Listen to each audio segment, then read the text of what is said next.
Hello, it's Chris from Airwindows doing another live stream. And today we're doing the usual coding. And look at all the stuff we've kind of got together for working with. And yet I have a different idea for at least one thing to do today. There's a bunch of things that I have to do today. One of them is going to be getting something, whether it be purest warm, spiral, weave, perhaps even the thing that I intend to code today, ready to post, as in I can start on the VST and stuff. I would have more time tomorrow to do it, but it turns out I have to go and get my car inspected. That's proving a weird experience. It's like it's costing me a certain amount extra because I have a degree of free service, meaning that it's like paid for in advance.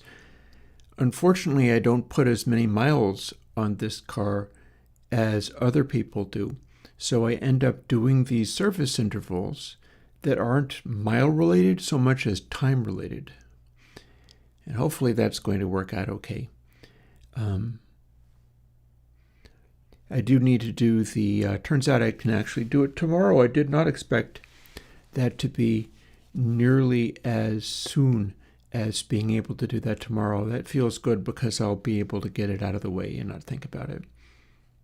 Another thing I'm probably going to be doing is paying a credit card less than I usually do because I have taxes coming up. And I'm just going to try to make sure that everything that comes through that I have to pay for, I will be able to. At some point, I won't have to be as stressed about all that stuff. Today isn't necessarily that time. But yeah, one of the things that I've been doing is I went through and edited Console X3 and I believe also Console X3 Mono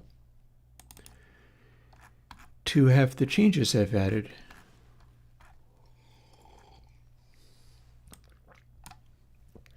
That.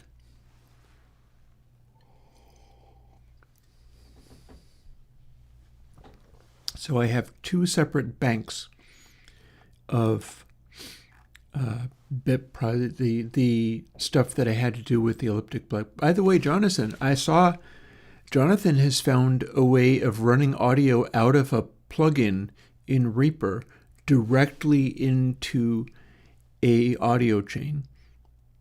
That seems very cool. I love that. I don't think I could run. I guess it would depend upon whether you've got another plugin in there. And there's always plugins that you could use like Shift and Bits Gain, which aren't going to touch the audio at all. So if you needed to run a dedicated send from one of the plugins, I don't remember all the details, but Jonathan figured out how to do that in Reaper so that you don't have to take the output of the channel. I mean, technically, if you wanted to do the processing in the channel, you could do that and send it simply by, well, no, hang on. No, there's a problem with that as well. It's all complicated. We're doing the best we can. Here's what I'm currently doing with the bus mode, and we are applying this processing, and I'm building it into Console X3 so I can put together the in-process version that I'm working on and be able to experiment with it. I did a little bit of experimenting yesterday. Didn't really finish, but I started doing some experimenting yesterday with firing up a Reaper project with Console X3 in there and started testing out the method that I'm going to use for actually tracking songs, namely run, and I'd better go through, tell you what, why don't I switch over to here, do some of the other stuff. There's so much work to do. There's always more work to do.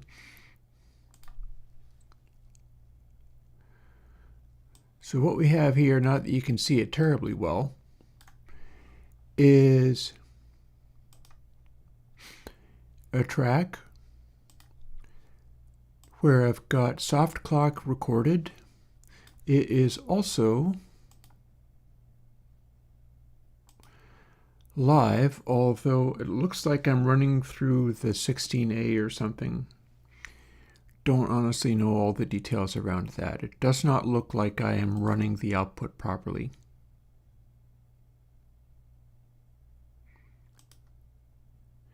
Yeah, because this is my current outputs. So I can add an additional one, at which point... Oh, no, wait, hang on. I stand corrected. Let me go and fix OBS. Or try to. I'm going to try to fix OBS.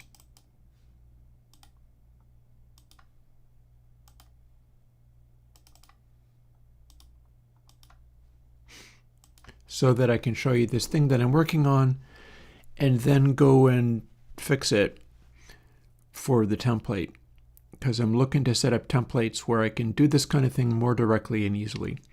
So let's see, does this run through to output? Yep. So that's the software instrument running as a live track and piping itself to soft clock, which I currently have set to record. I don't need to do that twice. You might see a bass track there which looks like it's very quiet. That is because that bass track was recorded using the prototype for my stomp boxes. Specifically, it's the prototype for the low gain stomp box. And because that one has a sort of a more glassy tone to it. And the goal was to set it up doing a track that I'd like to record. And then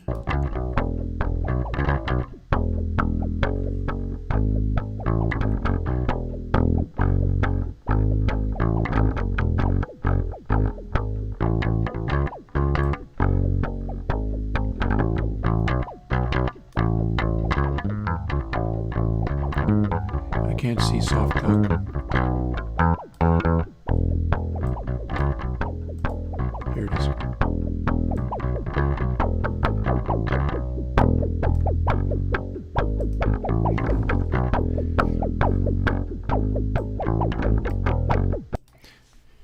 So the hope there is in this path of making music this way,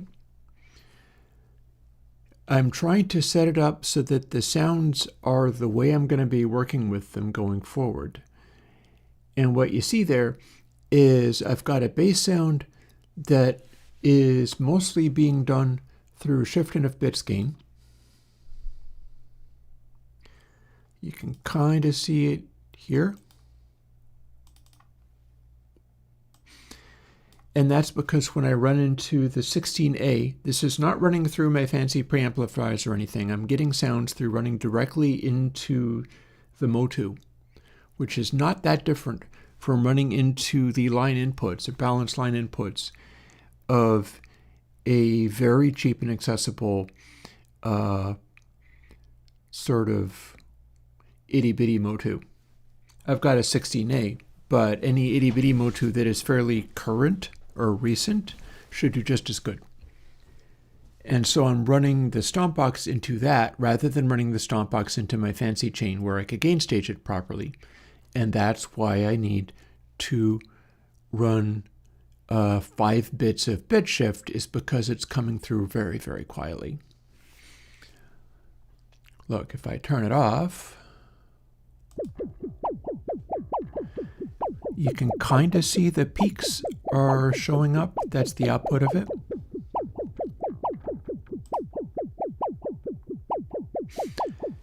But that's like 40 dB down.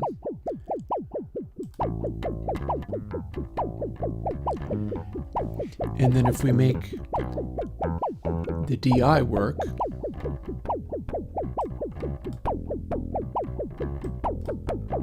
That's annoying me now. Also remember, we can make this be a nitty-bitty thing that can be resized as needed. So it's being recorded very, very quietly, and I'm going to figure out whether I need to record into something more high gain just so that I have better noise floor. And then we're using Console X3 to boost the high mids and the highs and cut the low mids a little tiny bit and not actually do anything else very much, to make the output of the bass do this. And I'm trying to make it fill up the meters in such a way where I feel like that is going to be more useful for making songs with. Like, my concept there is that is a more grating and mid-rangey bass track than I would not necessarily go for. But I wanted to be able to produce low frequencies. The stomp box that I'm using is technically, it's got a built-in blocking capacitor in there. And so it is making it not be able to throw extremely low bass, but I feel I'm going to be able to make that work with the sounds I'm trying to get. It's also got a high frequency boost in it. I'd like to experiment with other transistors and things.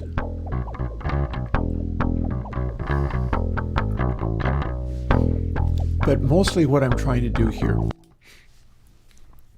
is build a sound out of the fewest possible ingredients, all of which are already behaving like they're going to perform well in meter. So I actively have higher frequency peaks happening, like it's filling in foundational information there, but we're not doing a bass tone that is like a resonant, distorted, big, heavy type sound. Instead, I'm intentionally pushing it as hard as I can in the direction of filling out all these things, and I'm also trying to get as many of the peaks to register as important in terms of the power meter. Like, I want some of those clicks to hit like drums. They are peaks, so if I compress them or limit them, that will of course go away.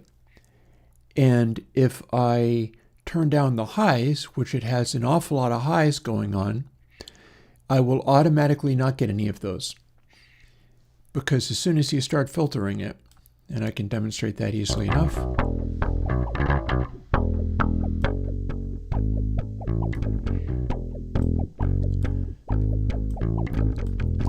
immediately no more of those peaks. You'd have to build the sound out of discrete separate things, and that's not what I'm shooting for with this, because what I'd like to be able to do, also note I've got a little tape drive going on.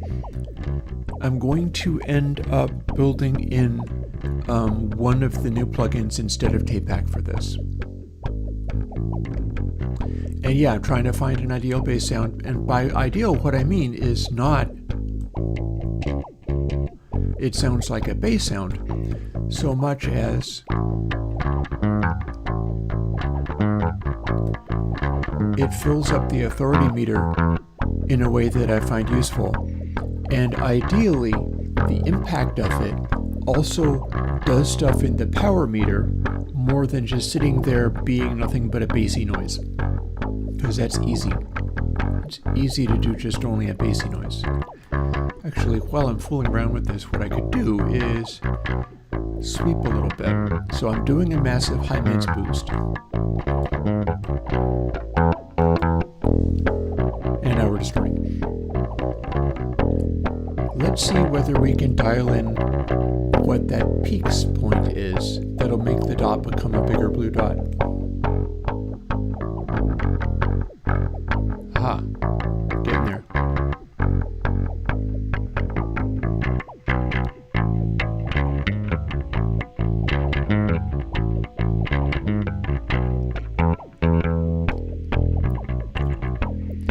So I like the the idea that I can get these blue dots down here. I don't really want them all to be only as high on the screen as they can go.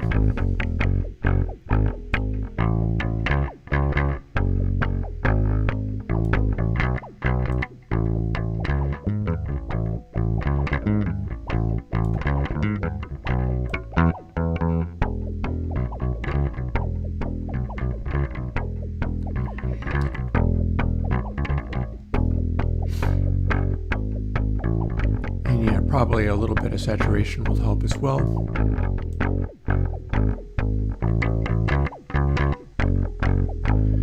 The more I push the super highs, the more it's likely to just clip detail.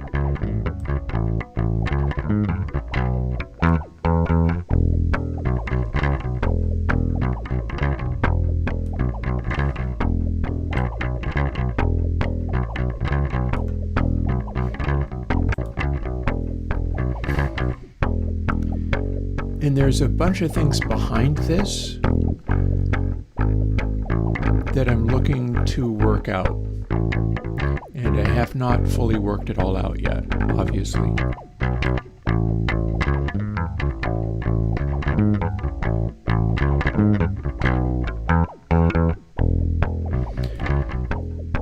The distortion will help me restrict the peaks without necessarily diminishing them. I haven't yet fooled around. I've got some settings here implying that I'm starting to fool around with, but I haven't yet fooled around with compression or expansion for it. I would like to use the expansion to fill in sort of the weight of those impacts, but I'm not sure if I'm really there as far as getting that going. There's a bunch of things going on. One, I want to record tracks in the order of first bass guitar along with soft clock, then lead vocal, then edit and fuss with those things. I've got a technique for, I'm calling it window tuning, fixing vocal pitches without making it sound like it's been edited. And I could fiddle with the drum, the bass timings, or if there's anything that obviously needs to be remedied, I can tweak those things there and then overdub on top of them. Then probably guitar, assuming I have something where the lead vocal will support continuing. Then, if I've got those things, hopefully I will have a authority meter and power meter and stuff that look like they are already a solid song of some kind, like the detail, the power, the authority already look like they're going to work. At which point, if it's lacking like low mids or whatever, like I've got authority, all of the low mids are being filled in by that bass. From right down to the subs, all the way up to about 200 hertz. I've got all kinds of bass going on there. So that should be a solid support for things. And it would be likely to be fairly loud, but I need to also bring everything else in there so that there's a lot more going on rather than just that. Part of the point is similar to the Doobie song Taking It to the Streets, which is also a relentlessly edgy, punchy, mid-rangey bass, in that the bass needs to be strong and loud, but also it should be so fundamentally a part of the song that you miss it because you're listening to all the other stuff. And I want to just reinforce with all the other things. I actually have something showing up today. I don't know when, but I got replacement kick drum beaters. And the replacement kick drum beaters are like little barrel shapes like the ones I've currently got. I think I have two currently because they do have the ability to do a double kick pedal. I just am not really good at doing it. Like, I can tap my feet on the ground and you'll hear them. So I can't do a metal guy double kick thing, but if I slap on my thigh like that,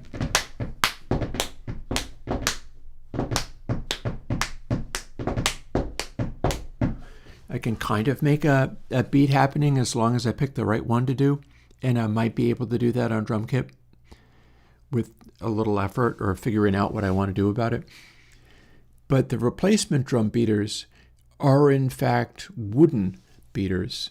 They are wood barrel-shaped beaters because I've been trying for a long time to figure out what that needs to be. And I've decided that probably my best option there is something that still has the same profile as the barrel-shaped felt ones that are traditional. Those are your normal drum sound.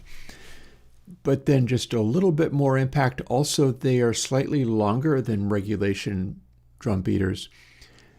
And so I should be able to make the wood barrel shape hit slightly higher on the drum head, meaning it'll be able to move faster. And I've already doctored the drum pedals, and I'll be doctoring the shape of the actual beater so that it's a more high velocity kick hit when I use it. And those things should help me be able to get the kinds of sounds that I want. One thing I was doing this morning was actually practicing on my little drum pads and things. But instead of playing my metronome, instead I was measuring stuff in meter from deadmau5. And so I just played drums along to electronic dance music because that's very unforgiving. And in hopes, like what I've got here,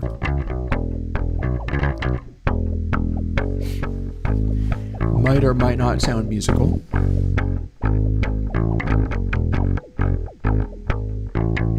I can't see where the soft cloud, here it is. This is my time reference.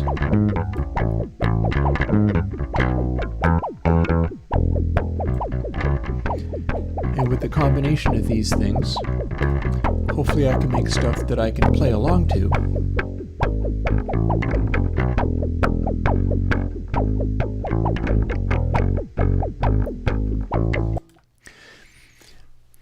And yeah, so the interesting thing about this to me is I'm looking to work out sort of fundamental sounds, which is why I need to copy down these settings in Console X and move all of the stuff over. It wasn't that solid. If to do a double kick groove, what I would like to do, rather than the metal thing of just a continuous roll, I want to be able to do stuff where it's like something more rapid, but with double kick.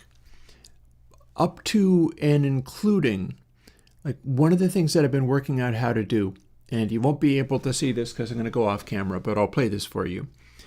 There is a Primus track, Julius on Crack, and it's one of the ones with J-Ski on drums, and he plays a hi-hat riff that is astonishing.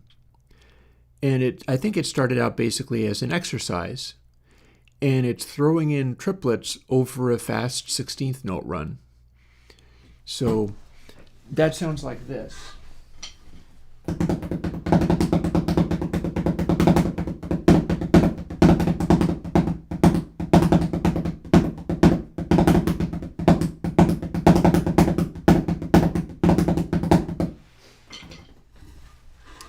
So that's going back and forth, and it's going back and forth between hands, like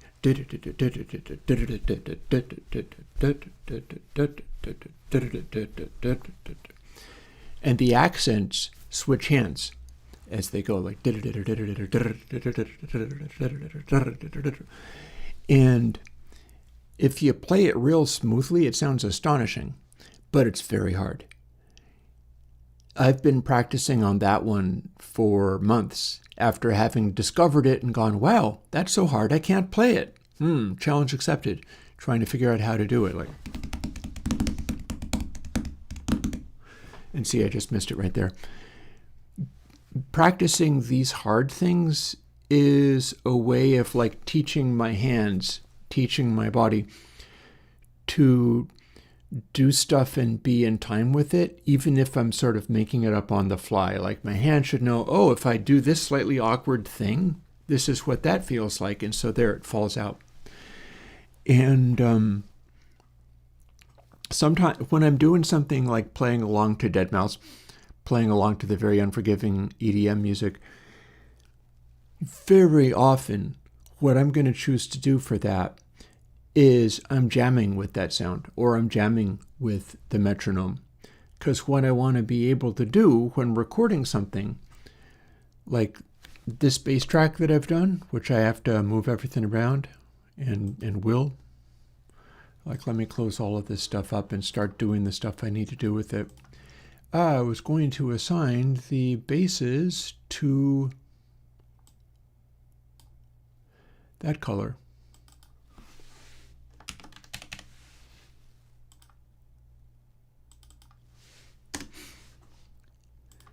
Which means we gotta move the shift and a bit gain over. And then we're going to delete this effects and drag this over, which should save its settings. Let's find out if that's true. It is. Cool. Okay, so we're getting somewhere. And then we're going to lose that one, and then drag over a copy that is default. That would be default, except for that the faders aren't actually being set. Those faders are from when I was running Airwindows, and it'll get them on the fly. So I got to remember that. And then I can hit save, and that seems good. But what I would like to do is copy that. And then let's build a new thing from template. I always find it irritating that Reaper quits when you don't have a project open. Reaper needs you to have something open all the time. And now let's find out whether... Oh, curse you. No, wait. Let's find out. Hey! So that worked. Across projects, it worked. It was able to remember what I was doing. Now I have to do the...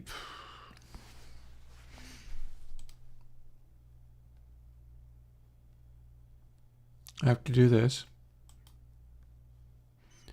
And then position it appropriately. And then I believe it was 5 bits of boost.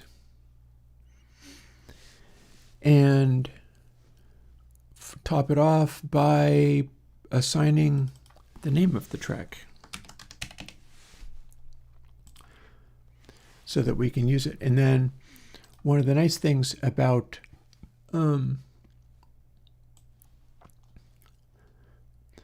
Console X3 is that it will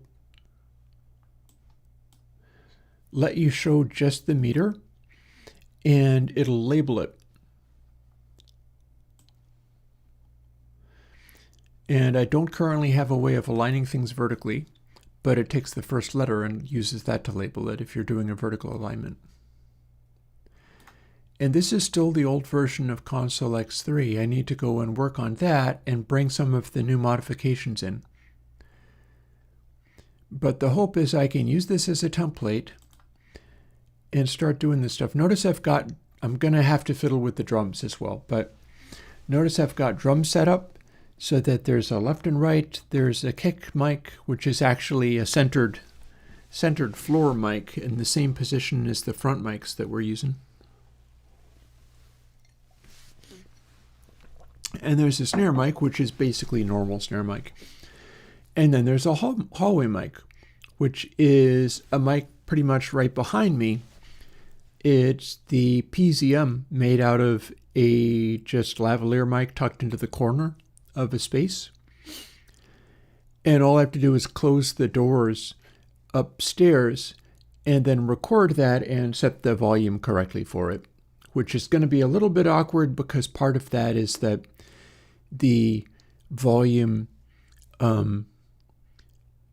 the PZM in the corner, which is technically a lavalier in the corner, is going to give me higher amplitude there, but the lavalier is also a noisier thing than you'd like. And so I got to come up with the correct setting for that. But then that hallway setting is not only a bunch of acoustic, I can kind of show you what that is.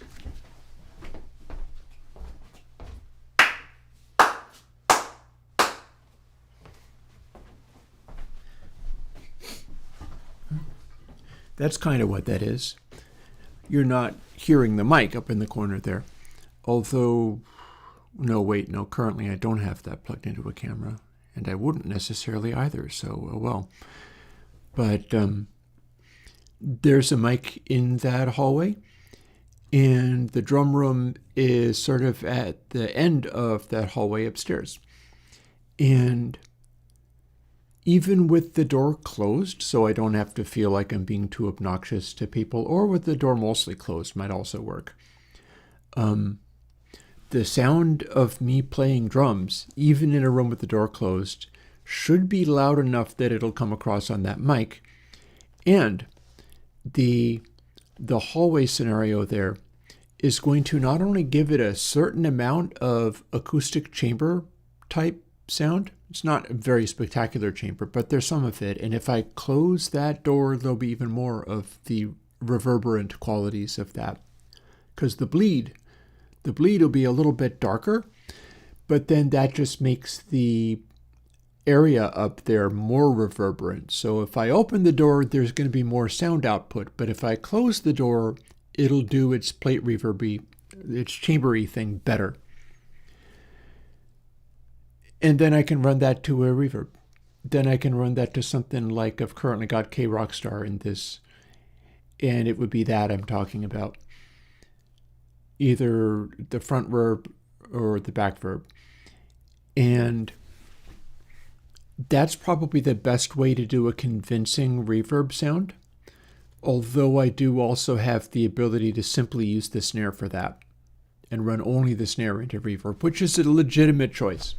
Running only the snare into the reverb is a legitimate choice because that will give you the sense of what a space is, but then clean up the rest of the mix so that your other elements don't necessarily have to be all in the reverb. And that's also some of what I'm shooting for, because I'm trying to make a situation where as much of my mix as possible is extremely peak heavy. I'm trying to make it super peak heavy. Everything's going to be about peaks. Nothing's going to be about RMS. And everything has to be about peaks across the full frequency range. I do not want to isolate sounds, even things like, wanting bass peaks. And so wanting that to be exaggerated. I'm not even going to be doing that.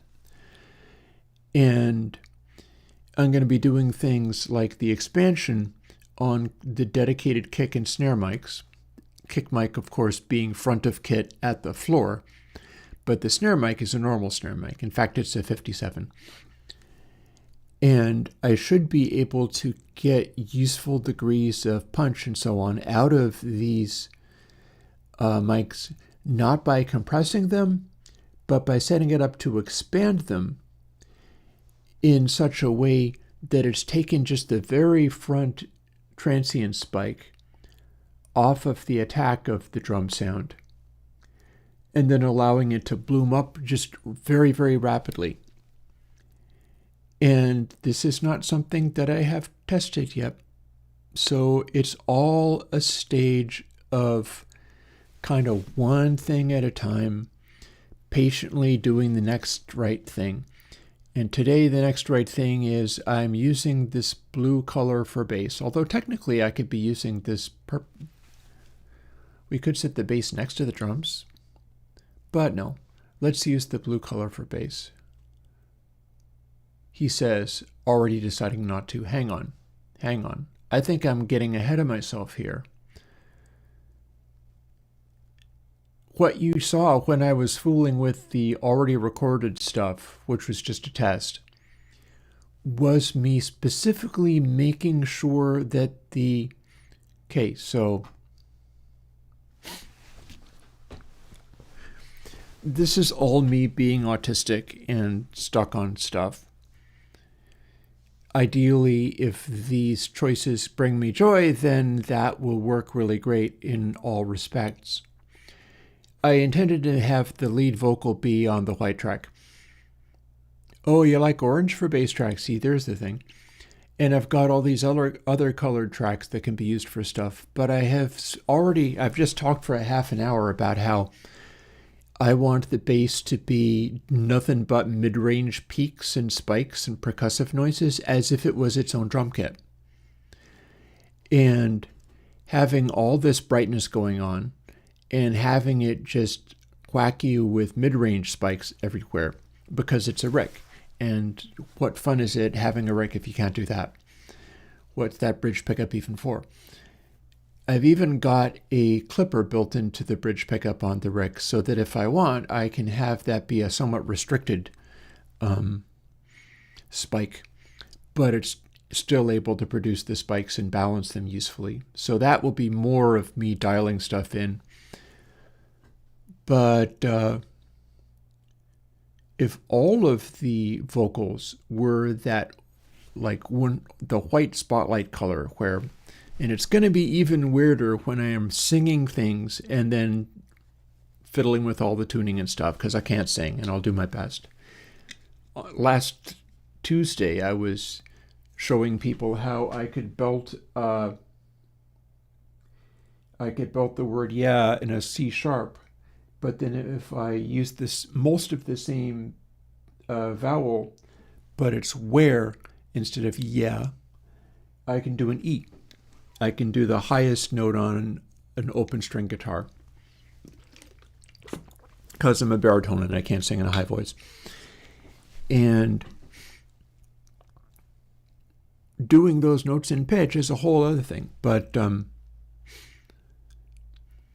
I decided that I was going to be putting the vocals on the white color because that's the thing that gets the most spotlit, and it's like the color of a spotlight. And gets the most attention, which is why I want to do it second after doing the bass track, just so that I know what I have to work with and whether I can continue doing all the other stuff. Also, if I have a really full functional it's like Prince did When Doves Cry and then took the bass out and had a really strong mix because everything else was so strong. And part of what I want to do most with this, and I should still be doing like electronic dance music and things like that as well, so that everything doesn't have to be challenging and terrifying. But if I do a bass track to anchor everything on, and then I do vocal or vocals, I can duplicate the white track and throw harmonies and things on there if I can sing them. And yeah, and I'm also going to need a lot of vocal correction, which is why I've adopted this technique of breaking stuff in the arrange window by throwing in lots of little cuts and then setting it so that you resize the things in the arrange window and you don't adjust for pitch. So you end up with little snippets in the arrange window as if you were going to run them to retune or whatever. But instead of doing that, what you do is you just reposition the edge of that arrange window snippet, zooming out enough so that you have an ability to manipulate it. It'll show you how many cents of pitch the thing is going off. I think I might even have my instructions for this up here. No, I do not. But I have a card where I wrote down everything you needed to do with it. And that is essentially pitch shifting a region by changing the length and having it keep the, you're changing the length, but you're not resampling. And so what it's doing is it's resampling it only once, but not trying to resample it twice, if that makes any sense. Oh, hey, Regional Geographic. if you want to call that a big...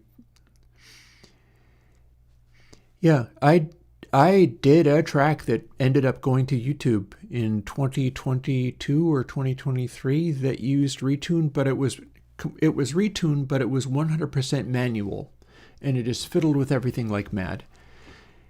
And it kind of did okay with that, but it lost a degree of realism and verisimilitude that I would like to be able to lean on. So I ended up not liking it, and then I ended up stuck with it because I had tracks that had been just edited like mad and comped together like mad, and I don't want to go with that anymore. I want to do stuff that is more of, like Bowie used to do, where he was like, hit play, and then he would put everything he had into a take, maybe two, and then he'd stop. He would put everything he had emotionally and dramatically into a take, and then rely on the fact that he had that degree of skill to not fret about whether the pitches and things were perfect. And Bowie was able to do that. I just got a Rolling Stones record not long ago that was Rolling Stones' first record in mono. And it was fairly clean, and I captured it, and it reminded me once more that Mick Jagger did that too. Like the stuff that matters back in the day. Back in the day when the Rolling Stones were taking over the world and rivaling the Beatles in terms of who was the biggest, most important set of guys, it was all carried by attitude. It's not like they were good singers. Oh, was it? No. Listen to any of the old Bowie. There's stuff like... Check like Aladdin Sane. Check Hunky Dory. There's a bunch of stuff there where if you go through critically and go, are all of these pitches perfect, you'll find that a quarter of the time, he's not even trying to be perfect. He's doing a dramatic expression using vocals. There's stuff on The Man Who Sold the World that is very wild and wonky. Ziggy Stardust has a lot of stuff like that. It is performing vocals in a dramatic and emotional way, rather than trying to perform the vocals so that they fill the role of playing a reference keyboard part that plays the notes. It is the expression value of this, and in doing that, you kind of have to have a good sense of rhythm. So you kind of have to have the voice moving and hitting the beats appropriately. If that is lacking, then you can't really get away with the pitches also being lacking. But if that's not lacking, the pitches can be fairly rough as long as the expression is carrying some weight. You're an actor when you do that.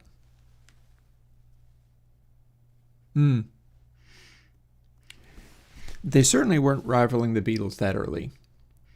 That is for damn sure. To suggest, if it seemed like I was suggesting the Rolling Stones were on their first album rivals to the Beatles, not so. However, live they kind of were. Live they were producing the same amount of energy as the Beatles in their early days. And that's out of the histories of Rolling Stones. Let me move on this before I go any further.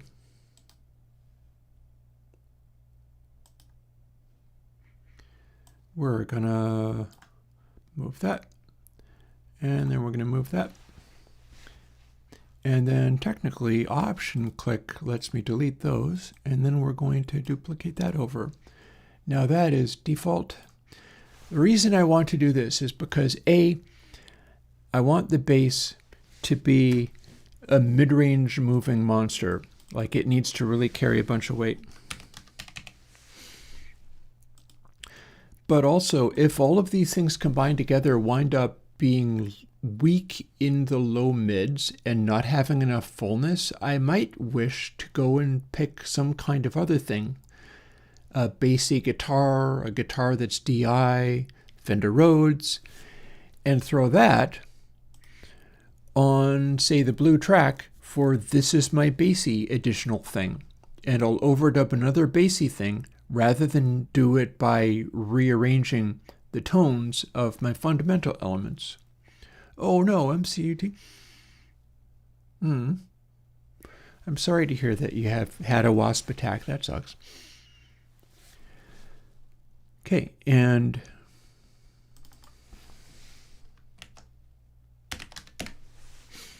we'll name that because that's the next thing that needs to belong. And now we have them all in a little chunk where three takes and I could have the foundation of a song doing it that way. 3 takes and I can have a bass track to layer other things over. I can do a vocal so I know where everything sits. And then if I decided to also add drums on top of that, one of the tricks with, and that might be appropriate putting that in that early. Back in the day when the Who did takes, Keith Moon would put his drums on after vocals were present because he was trying to reinforce stuff the vocal did. And that seems so cool that I want to try it. I want to be able to like play drums along with something, but rather than being like, I must stiffen up and be the machine to be the click track for the thing, I would like to try to use drums in such a way that it's reinforcing the shape of the music. And when I do that, it never works. Like, people don't like it. But if I like it, that's the part that matters. But also, when other people have done that better than I can do it, sometimes it's incredibly successful. It makes me wonder whether I could pull it off. And I can't do it if I have to start with the drums all by themselves and have them reference appropriately to a click track. I won't even have a click track. I'll have soft clock. And soft clock is enough of a timing reference, but it's ambiguous. And if I am able to do bass, vocals, and then drums that reinforce those two things, I might have stuff that doesn't even need anything else. And if I want anything else, I can overdub them in all these other colors I have available. I have literal spectrum of colors available for coming up with other things to add to the mix.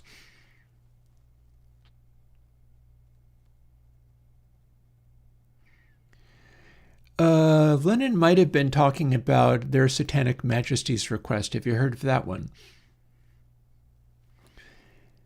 That is like I'm quite looking forward to using some of these as demonstration qualities. I recently got Sticky Fingers and Some Girls in very clean vinyl record copies. And I'm looking forward to modeling those. I got to record the song Shifting of Bits off of the Rolling Stones' Sticky Fingers without it skipping or misbehaving. So it would be real fun to include that. One of the things I was discovering when I was listening to that first album was I was listening to what Keith was doing. And that is the interesting thing to me is, like, Keith is like the model for Chrissie Hynde of the Pretenders. Keith had that thing going on. I think he's still around and doing it, so technically I guess he still does. Where the primary thing he was trying to do was be part of the rhythm section. So he was trying to hammer out a percussive beat, but using a guitar rather than drums or whatever else. And if there was going to be a big, heavy backbeat, he was going to be part of that backbeat, and Charlie Watts had to hit the snare drum and match what he was doing. And it seems like that is a good path. I feel like that is something that should work very well. And that's why I have a scar on my finger that you can even see in the tiny little window, because I've been practicing playing guitar. I never used to play with the pick, because I started playing guitar inspired by like Mark Knopfler. Also, Jerry Garcia would play with his fingers fairly often when he played leads. But learning stuff like Stevie Ray Vaughan's techniques with these things, and what I drew from Stevie Ray was, I'm pretty sure he's the one that I saw holding his picks of the rounded part, like the pointy part. How can I hold this? I can't. Oh well. The pointy part is up where the ball of your thumb is. You hold it like that. And so the two additional, the two more rounded parts are there so that if you tilt it, you have an extremely soft rounded contour for making pick attack type sounds with. And then if you straighten it out, you have a much sharper sound. And dynamically fluctuating that turns out to be really important. When I figured out that that was something that I could do, that's when I started to get interested in pick. But then when I started practicing rhythm guitar along to a metronome was when I really started getting interested.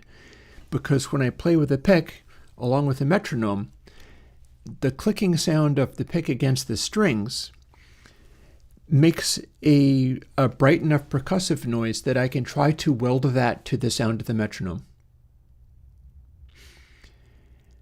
And that's kind of interesting. I can take a moment and demonstrate that as well. This might be a playing around and doing all manner of stuff day. I know all the things I mean to do, and I'll get many of them done. So, here is a metronome. It's going to make a loud noise. Here is a pick and my guitar.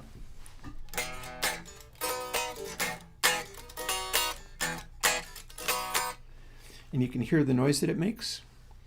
And then when I set up the metronome over here,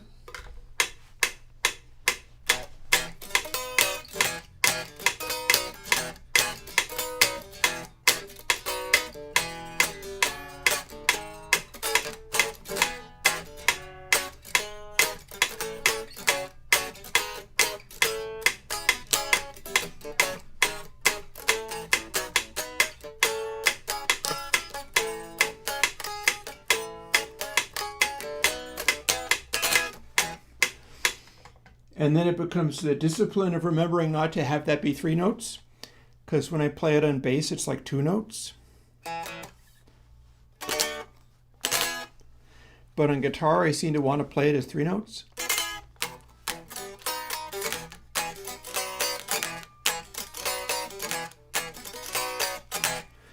I always like doing more syncopation on the guitar because it just feels natural doing it that way.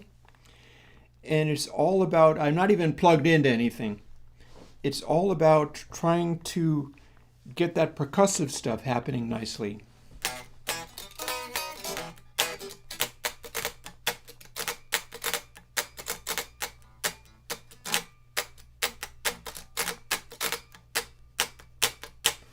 And this is also how I hurt my finger.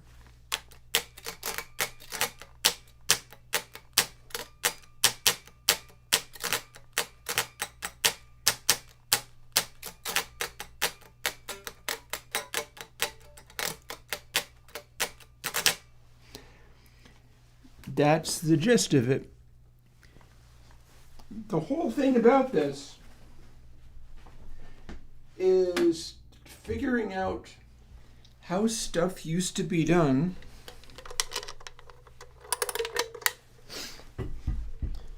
so that I can do stuff in the way that was done when I liked it being done.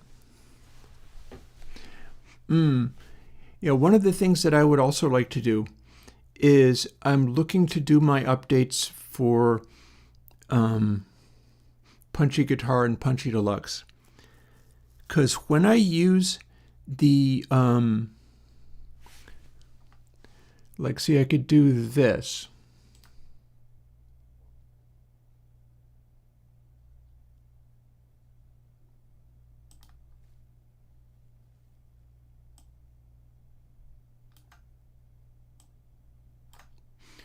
In fact, I'll even save it like that. One of the things I need to do today is finish the work on Punchy Deluxe, or at least be ready to, because the versions that I have completed and ready to post aren't done, because I have that BIP stuff that I came up with that I have now applied to Punchy Deluxe. But if I have this and I'm ready to use it, and again, this is done, but I can't post it because I have an update for it. All of the individual distortion stages can now be upgraded with the new code that I came up with over the last week or so. That's up to 10 stages of distortion, each of which can have its own special little correction. And I've begun to experiment with that. I was trying to dial in sounds using Punchy Deluxe, and ended up just using shift and of bits gain and console X3 EQ, because when I tried to use this, I ended up just having too exaggerated of a sound and it wasn't doing the things that I wanted. But this could have its uses, especially since on my control surface that's set up to work with my control surface is set up to work with console X3 now. And all of the console X3 controls are mapped to like the joysticks, the faders just do the faders, the parameters on console X3, namely this stuff, are all assigned to sort of the top right side of the control surface. And then we've got the dynamics. The dynamics are threshold, attack, release, and inv wet. Those are in their own place. They're little horizontal sliders. And then there's a whole other bank of controls going unused at the moment. Everything else is accounted for. Meaning I have 10 extra knobs on a control surface, which I could use for having this available just sort of as a matter of course. I can have this built into all of this stuff. In fact, I could be instantiating all of these everywhere and going somewhere. Probably doesn't need to be, I'm pretty sure my drum stuff isn't going to need this, although you could run Punchy Deluxe on my drum stuff. That would actually work, it's just a little weird. But what I could do here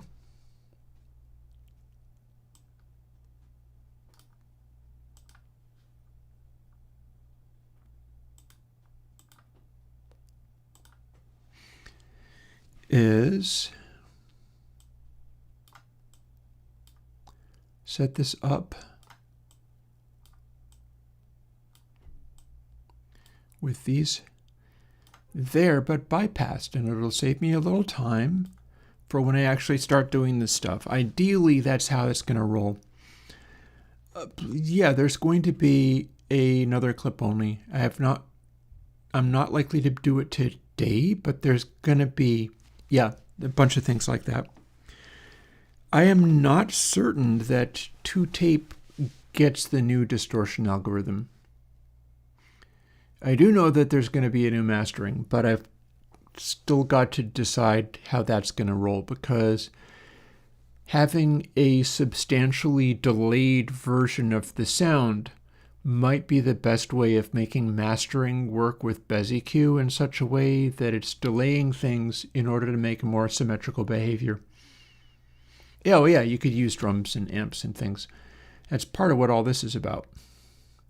And here is a copy of Punchy Deluxe that is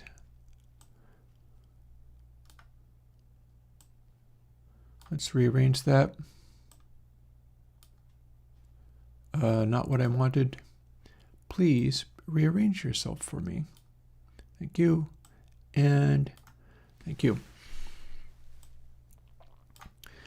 I can have this set up so that every single channel has all these things available, but most of them are bypassed to start off with. In particular, I can bypass these guys. I don't remember what the shortcut is to doing that, but you know what? It's fine. I'd like to know that, but I don't. Actually, you know what? I know that bypass is not option click, because option click is delete. What if it's shift click? Yay, okay, there we go. Figured it out. That wasn't that difficult. Funnily enough, now I have Punchy Deluxe on the vocal track. Arguably, I should just delete those, but you know what? Maybe it's fine. One thing about it is if I could set the vocal track so that nothing I possibly do will ever distort it, then I can use the shifting of bits to bump things up to the normal volume level again. And then I'd never have to think about setting levels for singing a vocal.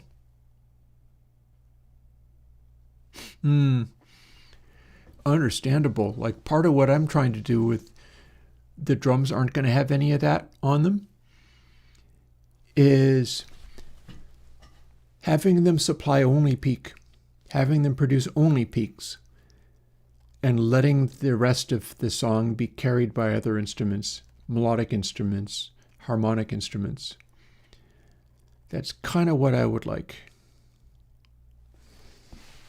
Also, I know I need to do the shifting of bits, but let's assume that we don't need to do Punchy Deluxe on that until I get the opportunity to experiment with it more further. We've also got some fun things sitting around. For instance, if I want, I could use 6 sines and just pipe that to some track or other and be doing soft synths for overdubbing stuff. One of the things I was thinking about just today, before I get over to doing my actual coding stuff, which is what I will do, was wouldn't it be kind of fun if I made stuff up by like getting 6 sines going, which essentially is just, I know why I'm not hearing that. I have not updated this. It doesn't have any outputs. Fine, that's fine. And now we're going to save this as a project template and move on.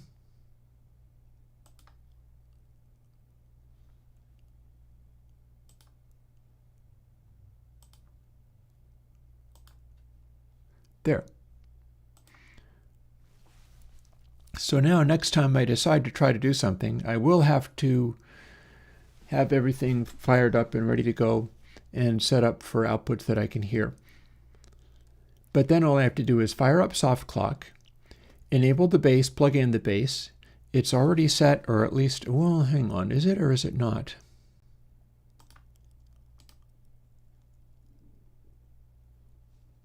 Ooh, it's not. Not only that, it can't be because I don't have everything set up. Okay.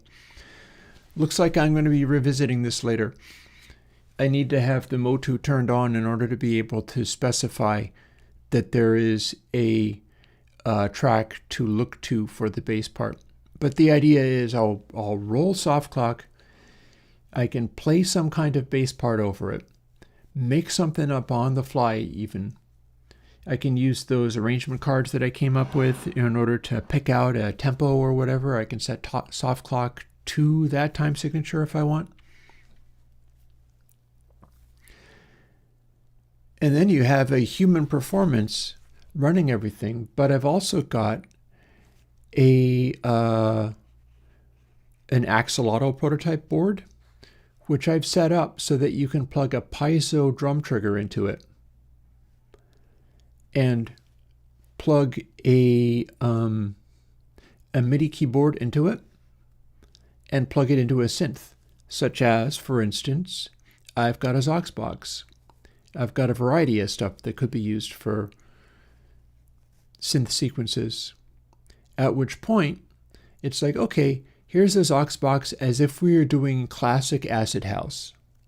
That's normally using its own internal sequencer and being completely regular in every respect.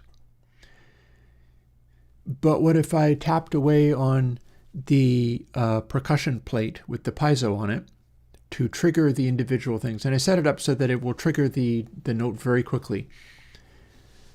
And then used my other hand to fool with the envelope, or not the envelope, the filter cutoff of this aux box, so that it's doing your sweepy, like acidy bass notes or treble notes or whatever, turn the resonance way up, do all that kind of thing.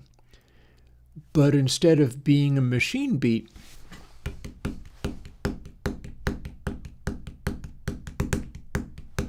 it's following the percussion that I'm putting in, meaning that it can track anything that I play, as well as I can play it by tapping on something. And if I didn't need to fiddle with the control, I could use both hands.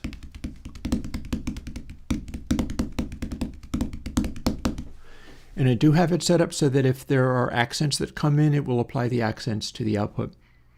It's applying the volume of how hard I hit the piezo pad to the velocity of the note that's getting triggered. This is stuff that I did with the axolotl. It's just a sort of private thing that I have going on. I don't know if I have a coherent way of making that be communicated in future or letting anybody else have it. But I have it, so I should play with it and use it. And then it's like, okay, drag down a hi-hat cymbal just by itself, fire up some microphones, and overdub that. And then you have a live hi-hat cymbal, pick something fairly simple to play, and overdub the hat, and then you have a live hat that is a real thing rather than an electronic thing. And what would you get? What would you get if you had all of this electronic orchestration happening, but it was all based on soft clock and it was all being played by hand? I don't know whether that would just make people mad or whether they would grasp it as being something interesting, because there have been historical precedent for that. Let's see, we're not going to save that. Instead, we have just saved it to template. Like, there have been bands where they had their sequencers going, but they also overdubbed stuff by playing it directly into the track. I don't remember the name of the guys in particular. Whoever it was who did Firestarter were doing that some of the time. There have always been people who were like, I'm using a sampler. Let's do this powerful hit in the sampler. How do we make that go? Okay, well, it's on this note, so play the track and I'll hit the note when I need to. And then they would go boom at the right moment. And it would come across with human timing rather than be entirely sequenced timing. And sometimes that is very helpful. So yeah, here's where I left off with this stuff. I think I'm not going to make myself another cup of coffee. I'm going to be having enough coffee tomorrow because I'm going to be sitting around in the car dealership waiting for them to inspect the car. They do serve you coffee, so you might as well take advantage of everything that they offer. So I've got the encode and decode in Console X with this new stuff. The stuff where it's applying very locally. It's not running a long window of accurate filtering. Instead, it's doing a very local correction. And what it seems to be able to do is make high frequencies sit rigidly in one place rather than coming forward the more you distort them, or falling back because you're doing a bunch of alias reduction filtering. This did such a good job, I started using it on everything. So here's our trim thing. I think that's not a switch anymore. Here's Dynamics 3. Technically, I could be applying this to Dynamics 3, but I am not sure that is relevant.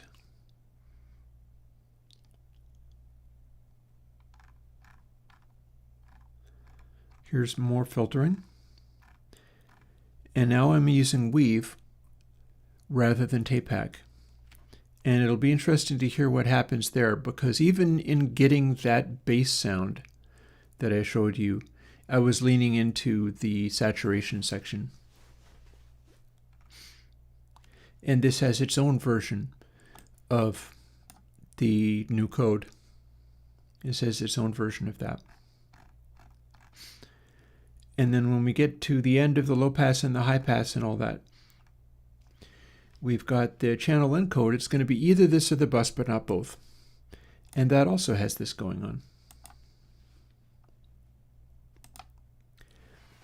And I have built it. I have made that work. If I remember correctly, I've also got, here's where Punchy Guitar lives. This one I ain't even heard, I don't think. Probably worth doing that. We'll run music through it or something. Hey, Grins. I've had an idea for a high pass. I haven't told anybody that's what I'm doing today, but that's what I'm doing today.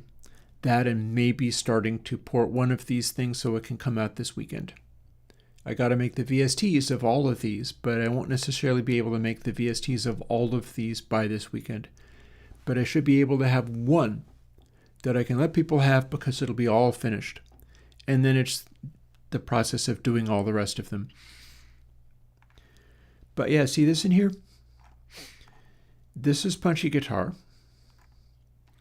This is Punchy Guitar with longhand as its distortion rather than an ordinary old sine.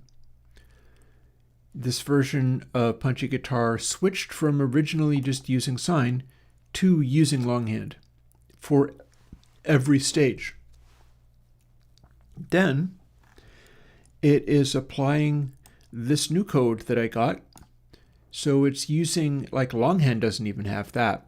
This is going to show up in DerivaClip and whatever I put out before DerivaClip.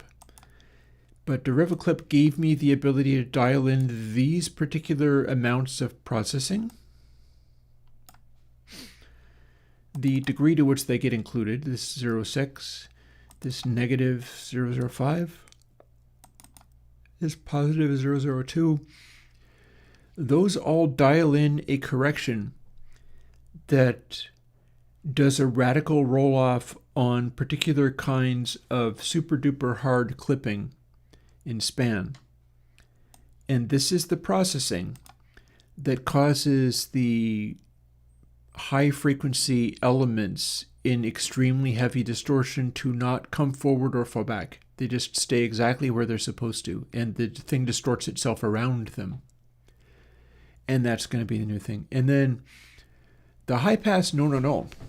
So this is like this morning that I decided this.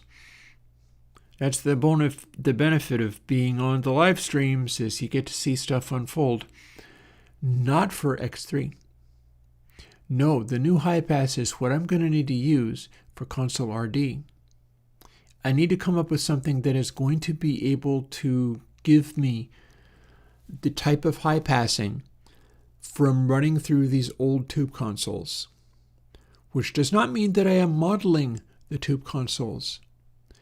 What it means is I need to come up with a better way of doing this high passing so it doesn't just sound like an EQ.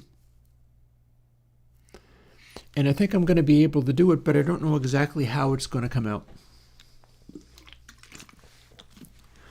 The reason is because I can, I'll put this away. So that's ready, but I do also have to port it to VST. I have to port it to the stereo version. Actually, I do want the drums. Well, the drums have to show up in the authority part of meter. What I want them to do is provide peaks cleanly everywhere I want them to be. So authority is the zero cross stuff. So it's mostly showing what's happening in lows and mids and such. It's not where you look for seeing what the highs are doing. What I'm going to want the drums to do in the highs is throw those red dots across the slew meter kind of like they do in old Police tracks, when like Stuart Copeland is playing Roxanne or whatever, and the fills that he's throwing in are making this splatter of red dots all across the slew meter. That's what I would want it to be able to do, meaning that it has to be able to hit across the entire slew meter doing that, rather than just being one band in the slew meter where the hat always sits here. No, it needs to be able to show up everywhere there. And I think that's doable. I think that's more doable since I got like 12-inch pasty hats. I made a set of 12-inch pasty hats by buying splash cymbals and using those. But the kick and snare need to sit in specific places in the authority part. And even that is subject to reevaluation. Like, I've got 2 snares that I can build sounds around. I feel like one of them is the steel snare that has an ambassador head on it. It has a regulation ordinary style head on it. And the batter head rim is just strung on with like string. Actually, I think it's string trimmer. So it's like nylon. It is that string trimmer stuff that you use. Pretty sure that's what I have there. And I just weaved it through the lugs and up through the holes of the rim and tensioned it by running more string trimmer around it and tightening it up. And it is a springy foundation for tightening up the rim, meaning when you hit it really hard, it should loosen up and then spring back. In theory, what's going to happen is it will be making a pitched noise, kind of, but rather than being like in a normal drum, you have tuned the head to a note. When you hit the head, it makes a psh noise because it's a snare, but it also makes that note. Having it be held on not by lug nuts, but by this string trimmer stuff, which is a flexible way of tensioning it. And it's not very tense either. It is not tight enough to where it really makes a note. It's almost completely slack. I could have it be completely slack. That was the original intention. But if I have it almost completely slack, so there's a little bit of a sustain on it, but it's a lower pitched noise. One of the classic snare drum noises is the snare drum hitting at about 100 hertz. It's a little ways above where the authority of the kick lives.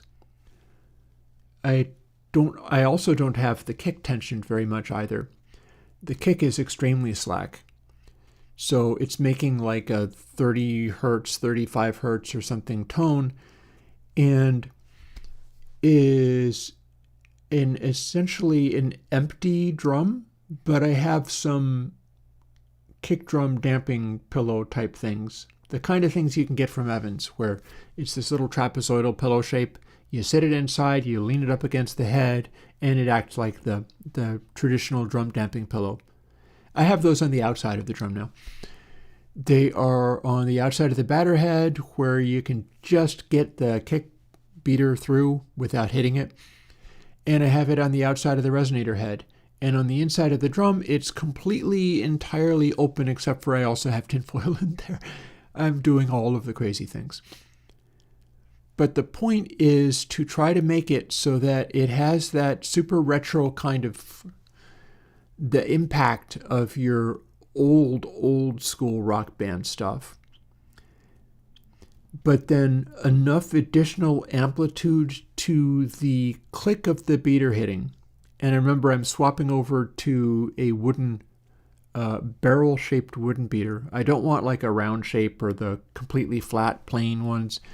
I'd like a barrel shape like the barrel shape that the felt beater is. And everything I'm doing there is trying to amplify the click that produces, but spread it out by having it resonate through the drum, So the kick will be echoing through the drum, hopefully making it have more of a drum sounding thing rather than just an isolated click all by itself and separate from the sound. The head will reverberate and ring, but it does damp down somewhat, but it mostly is damping down because it's slack. It's tuned to everything's tuned really low, which is typical. Rolling Stones had that going on quite a lot. There's plenty of bands that have stuff tuned very low. Then I have another snare, which is my die-cast rims, and is a Ludwig Aquarlight. It's actually from the old Keystone Badge era, but it was never in good condition, so I just use it as a drum. And I've done stuff with it, like it doesn't have bearing edges anymore. It's got a straight bearing edge because I read that there were custom drums where the bearing edges were just a metal cylinder that doesn't wrap at all. Instead, it's just the edge of the cylinder. That's what you got.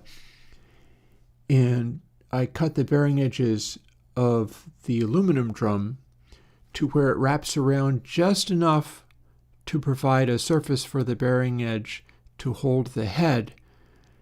And then from then on, it doesn't continue to wrap. Instead, it's just gone. And that's the drum that I tune up incredibly tense. That's the drum that I tighten to Stuart Copeland levels, because Stuart Copeland got his sound through tuning all the drums really high and then using EQ and stuff to add weight to them in mix. That probably also includes the kick, by the way, which is not something that I do. But I'm interested in making a kick and bass sound combined with that very mid-rangey Rickenbacker bass, which has a lot of impact on its own, combined with the very slack kick drum that is a fairly large drum. It's not a tiny drum. In hopes of being able to have a pretty monumental low-end weight, which is carried largely by the low mids, rather than just like, okay, the drum is a drum, so it goes boom. And your percussion is just a succession of boom, boom, boom, boom. I don't like that. I want it to be carried by the dynamic impact, by the peak energy, with the real startle factor going on. And I'm trying to design my sounds around that. If I'm able successfully to do that, I'll be able to track a song, and then when I'm finished with tracking the song, before I shut off the drum mics, I'll lay into the kick and the snare and so on a couple of times just to make drum samples for people to have. Because if people can have them, then I can also have them. Who knows whether I'll always be able to do this sort of thing, but if I have drum samples, I can at least make the sounds in future, even if things go weird for me. And of course, other people would be able to make the same sounds because they would be drum samples that people could have. Another part of that is I would be wanting to dial in the sounds with regard to the actual song. And then I would just keep the settings that I found for the song and run those using the same settings for the drum sample making stuff that I would do after the song was done, and just have it set up like that. Be like, okay, here's the song. This is what I made it do in context. Now here is what that does on individual drum hits without any reference to anything else, on the assumption that that's what you want. That you'd want to be using the same sounds that worked in the context of the song, whether or not they seemed optimal all by themselves. And yeah, it's all interesting. You have now seen some of the stuff. I would be probably wanting to make them be round robins.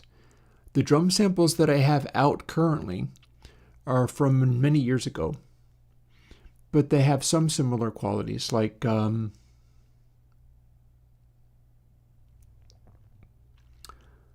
bunch of the kicks are sort of semi-electronic kicks. There are ones that use a Jomox M bass to produce the kick sounds. I've got a bunch of hat samples. The hat samples are basically taken out of recording for drums. I've got a bunch of snare samples there as well. None of those are really current, but they're what I had at the time, and I've done stuff with them since. Originally, I had a concept for recording drum kit instruments, and this is what I would want to go and do again, but not necessarily like this, where rather than doing round robining, I wanted to have like 127 samples for each instrument, so that every possible MIDI velocity had a unique sample. My thought was, if you did that, and then you played human stuff into such a thing, you'd get enough variation that it would give you what was like round robining without actually doing it. I'm no longer convinced that's the way to go, but that's what I had in mind. I had a bright idea like, oh, here's what I should do. I should just record a bunch of drum kit instruments and set them up the way that I want them to be. I was doing it wrong at the time, because what I was doing was like, let's design the coolest sounding drum things, and then maybe we'll have music to go with it. And it needs to be like, let's do music that follows a particular purpose, and then you'll have drum songs that go with that. But I was really running with the idea of like, let's do so many possible drum samples and velocities. One thing I was doing was, velocity was not coming from dynamic scaling. Velocity was coming from some of my samples were much quieter than others. I was just doing a wide variety of amplitudes on hitting the literal drums, all the way from very quiet all the way up to just wailing things so hard that they choked. And that was always in the context of, okay, do this from a position of total silence with the motion that you would have if you were actually playing, and then instantly be silent again so there aren't any distracting noises. And it proved quite hard to do, but I got enough practice in it that I could probably do it again. And yeah, these days if I was going to do something like that, I would pick odd numbers of round robins and do that, and I would make them as consistent as I could. And I'd be selecting them for that purpose, so that the round robins would not sound any different from each other. I'd pick probably a certain number of levels of dynamics, not a wildly large number of levels of dynamics, but it would be like, okay, so I need to do 3 or 5, maybe 7 round robins. And in each of those cases, I'll have like, okay, these are the quiet hits, and these are some louder ones, and these are the ones that I'm going as hard as I possibly can. And then just try to find the right ranges for those things. And then do the round robins and go. I'd probably try to do them at the same time. Like I'd probably go like, okay, here's my round robins. Bam, bam, bam. And try to, at whatever dynamic level, try to have it be absolutely consistent so that I would have enough to pick from, that they would all basically be seemingly identical. Because the deal with the round robins is they need to not actually sound distinct from each other. They should sound all the same, but they're not. And that would help. And I guess it remains to be seen. I'm kind of missing the lack of extra coffee today. It's fine. I've been chatting away like mad and demonstrating all manner of things. And that's kind of a lot of what I do here. But let's get into the thing that I want to try next.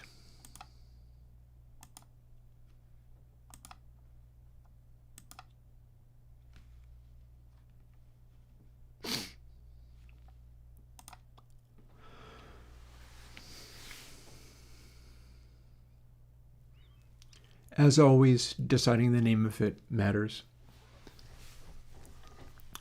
So what I am going to do is make a high pass. I'm going to make a high pass based on purest warm.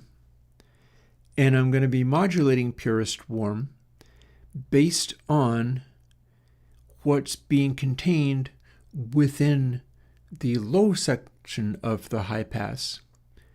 And then there should be separate abilities to add purest warm scaled to the degree of the high pass, and then also how much of the high pass you include.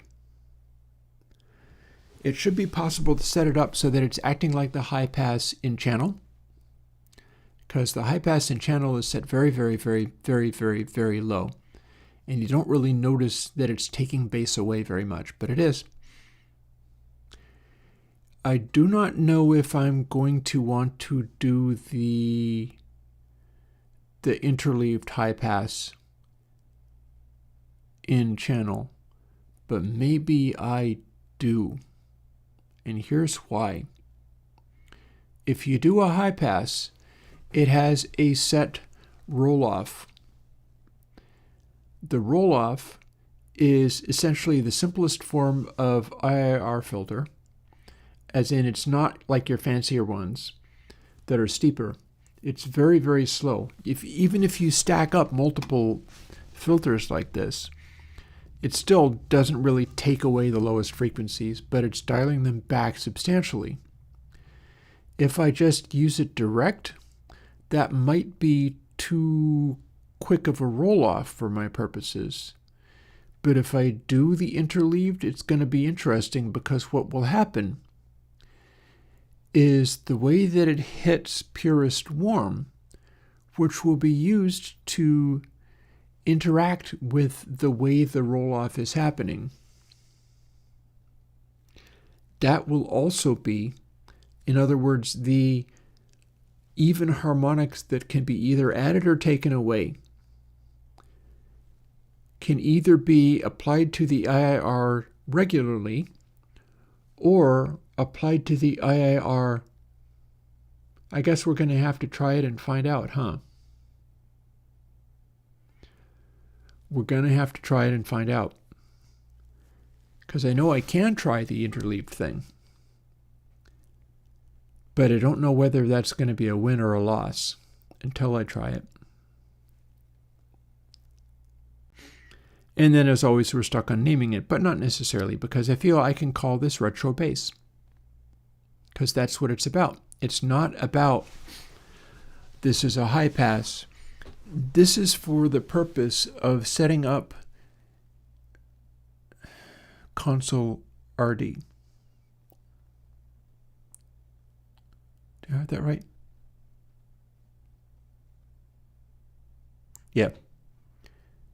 Because the Beatles console is the red 49, 51, etc. There were several different versions of that.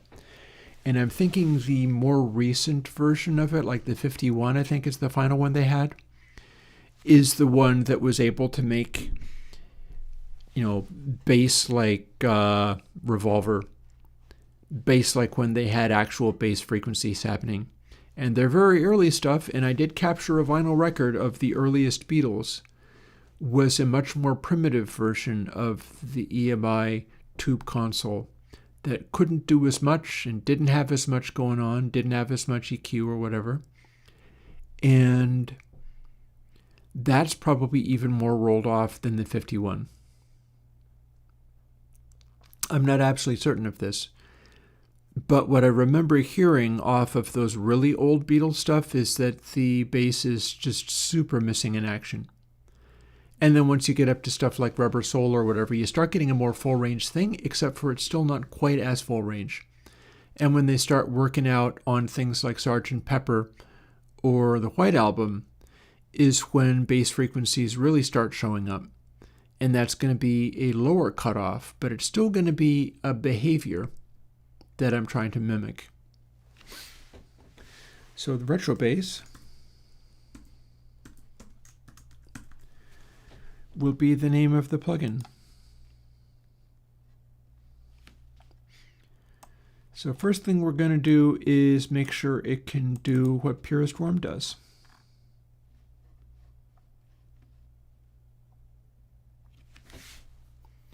And we've got that there simply because Purest Warm is a kind of distortion.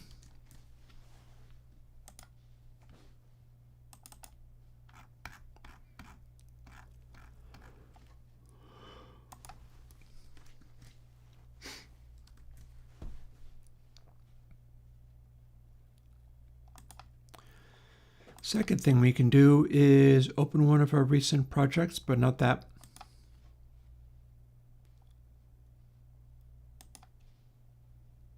Oh, that's not ready. See, it says gain. That's not ready.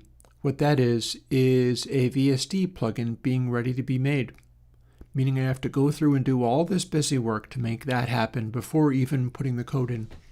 So, oh well. That means I have to look here for my channel X.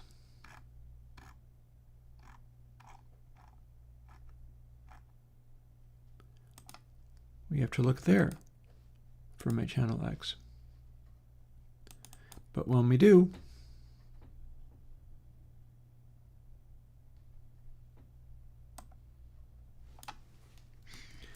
we find something.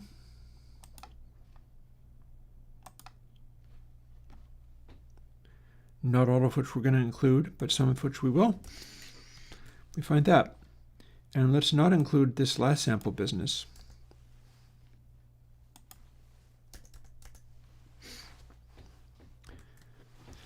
But there we have IIR samples and flip, meaning now we can do our high-pass filter.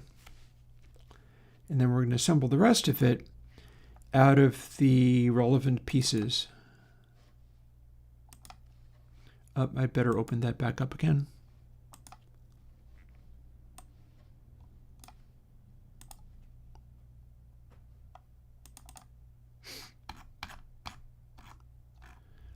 Zoop. Oh, I'm looking at the wrong place.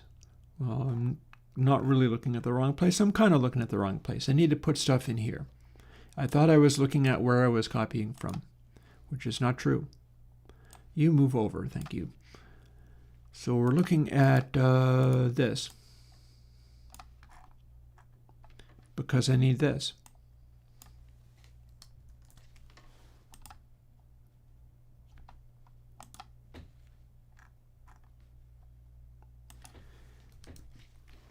And then this is in my way. This is the wrong thing. This is the part I want. Not all of it. Oh, look, I could have just used that. Fine, fine. And then we don't want that. But now those variables are ready to be used.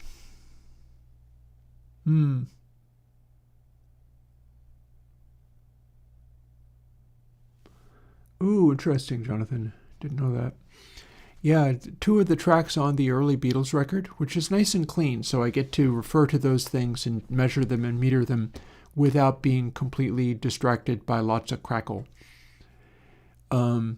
There's a copy of Love Me Do on there, but most of the tracks on that early Beatles stuff were actually stereo technically. They're just primitive stereo of everything's on one side or the other. And then Love Me Do was fake stereo because it was only available in mono. So to measure that one, I have to capture it and then monoize it.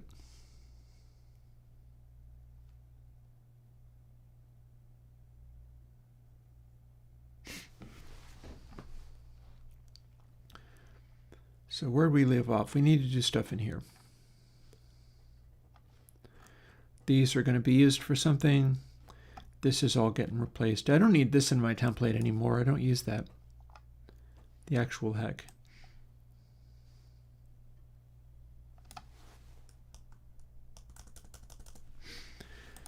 So let's put stuff in here.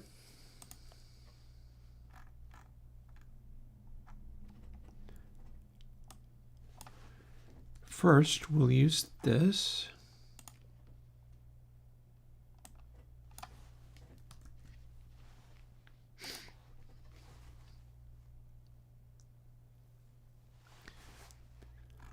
Then let's just duplicate this and see what we get. Yeah, my stomach is rumbling. I need my tacos, but it's going to be a long day before I see those. This should function as Purest Worm 3 now. But wait, there's more. Let's make IIR amount be some variation on setting B.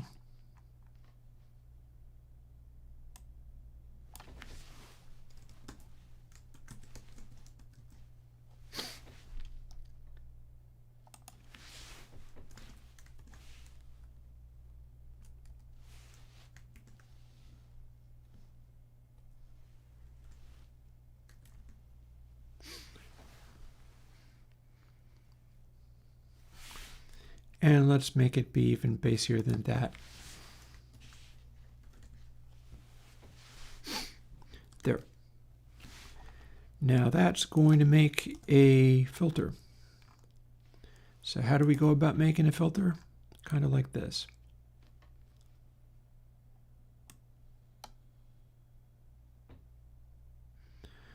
And we're going to leave out the modeling nonlinearity.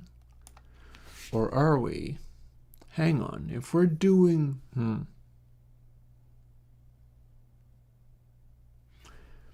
If we're doing a retro thing, maybe that's going to become useful.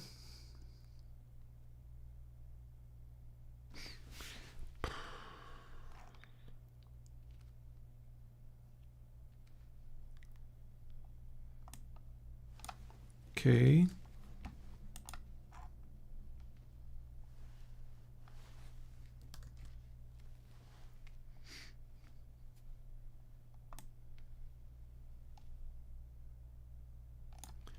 Ah, I see. It needs to be a bigger value, doesn't it?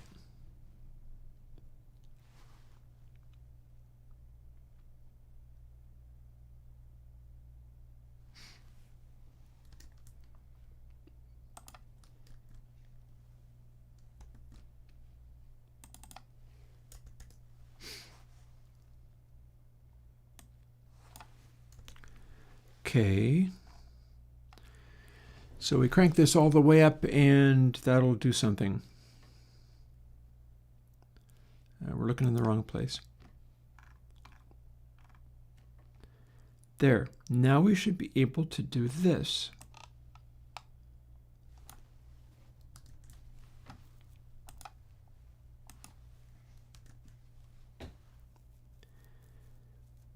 You know what? Let's do this.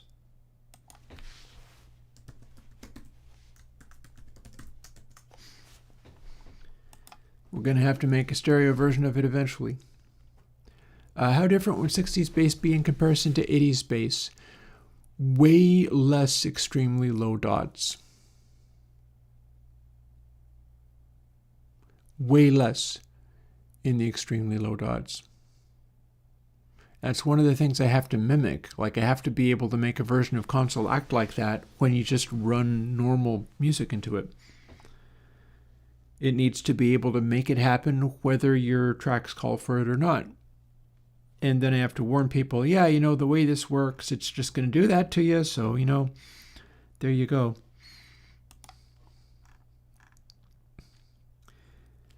And in theory, let's see what we've got here. Okay. Here is our asim.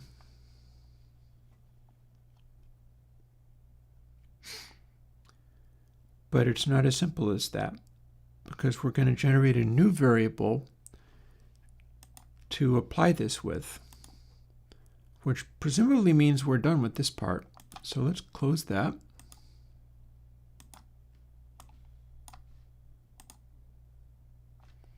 Let's close this. Let's close this. And let's label these things appropriately.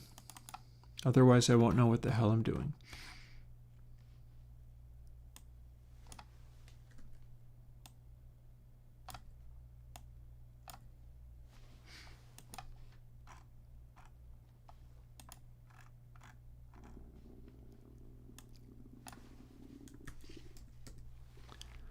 Asim.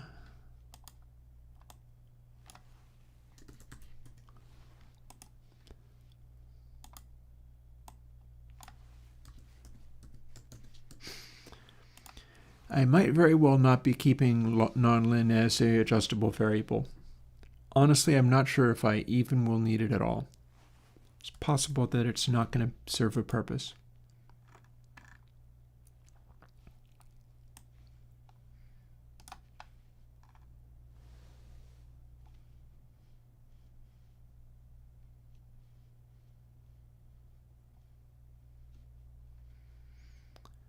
Interesting how that comes together.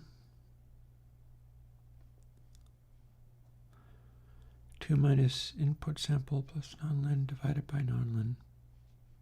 Okay, alrighty.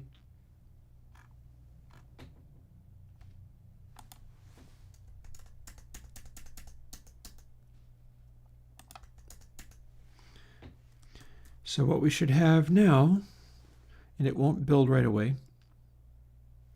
Hopefully it'll build the second try.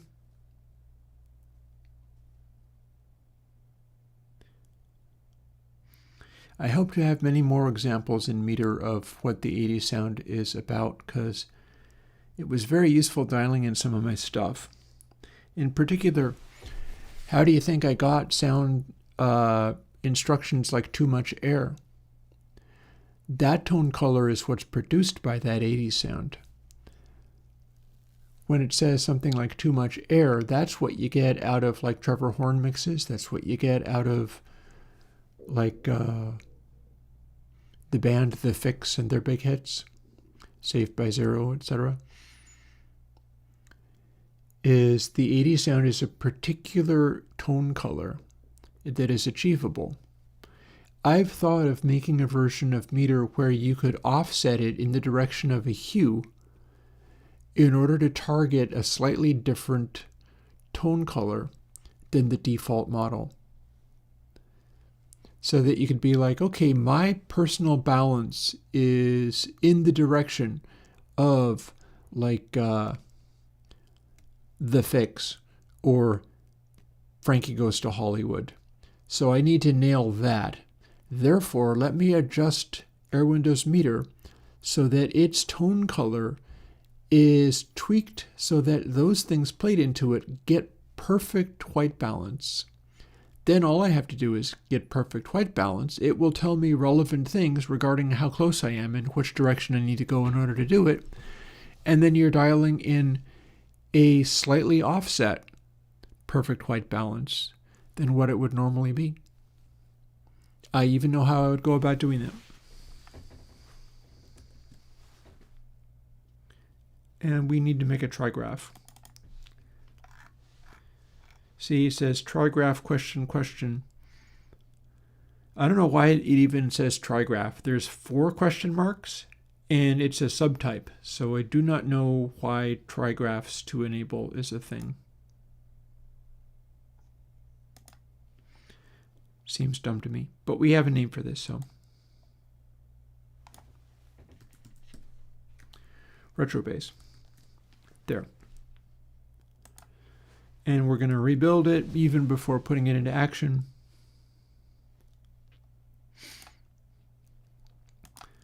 And we're absolutely going to play with the new toy a little tiny bit.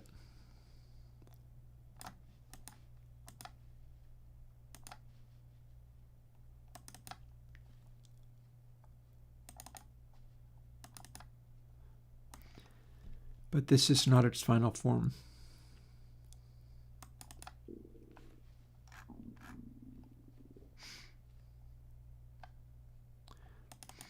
I'm going to bring up this old track, this 2019 track, because I know it has heavy bass.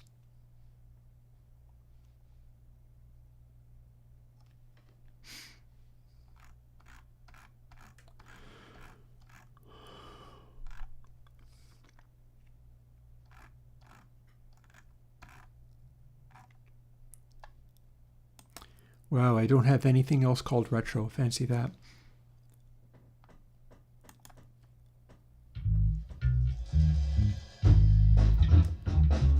So here's ASIM.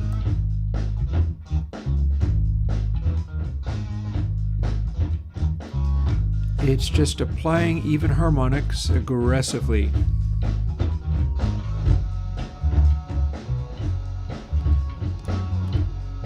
here's frequency and non-lin. So minimum non-lin rather. And here's how we're taking out lows.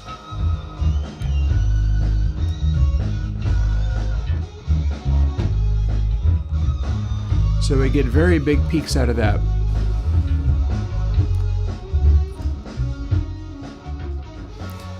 But part of the idea of the retro bass is that those extreme lows kind of get sucked out a lot. Like you can't necessarily hear them anymore. And then set to literally 0, there's no low frequency restriction at all.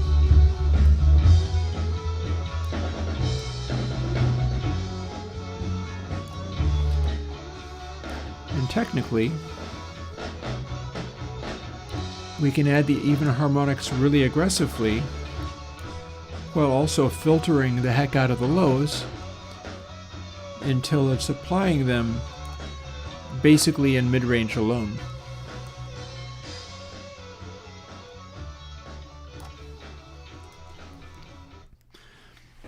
So there's the thing, but that's not what it is. Not even close. So for my comfort, I have to take a brief break at the moment. What I'm going to do is fire up display overlay here. And let's just, haven't done this for a while.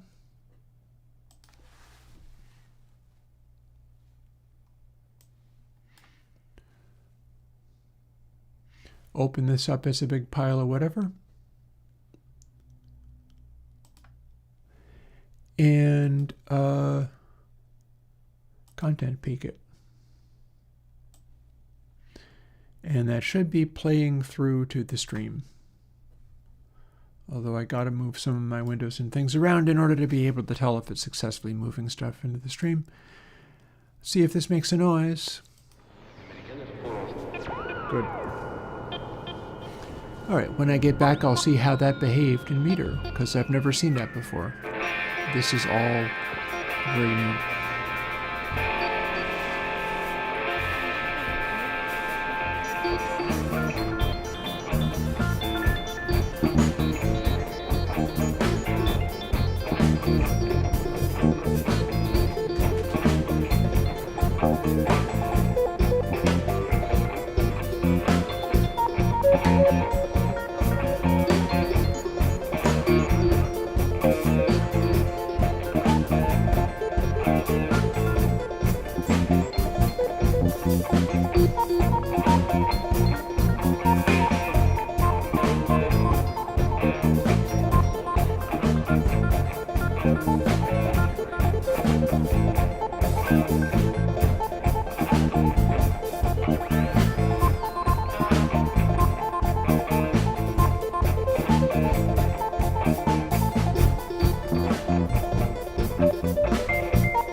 Funny how this thing worked out.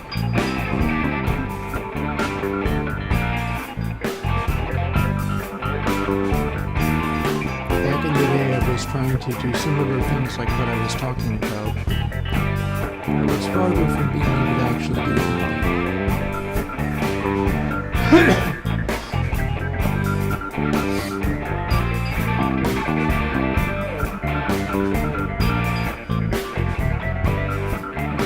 This bass is too bassy. You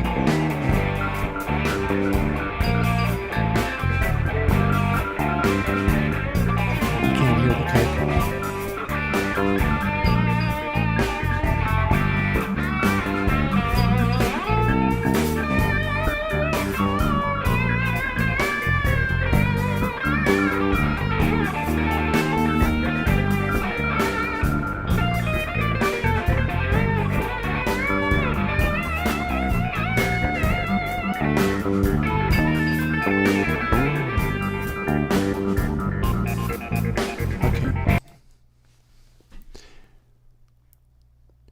I guess I'll leave that sitting there for when I need it next.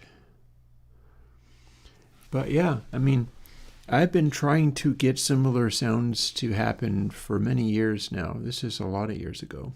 How many?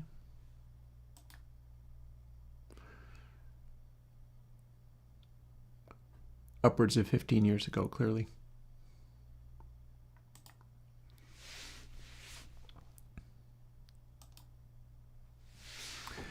Now let's see what we can make happen here, because if I'm lucky, I'll have a plugin.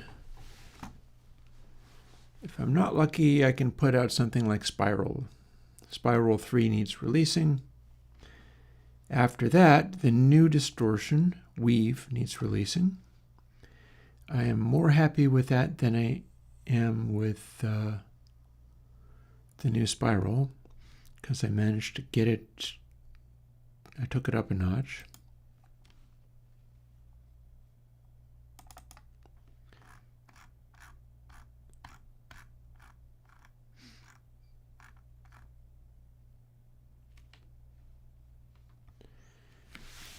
So here's where stuff starts getting a little more interesting. Asim is a base value rather than a final value.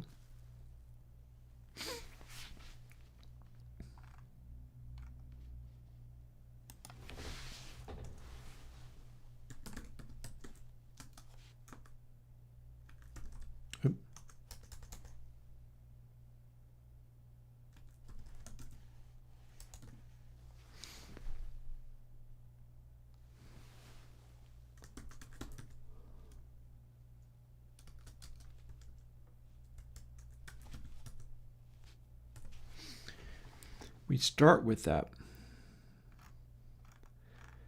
But every sample, we're going to be doing something with it. Namely, here's flip. This is actually working as an interleaved high pass. Technically, it's also an interleaved low pass. We could simply go input sample L equals IIR sample A, and that would be a low pass. But that is not what we're looking at right now.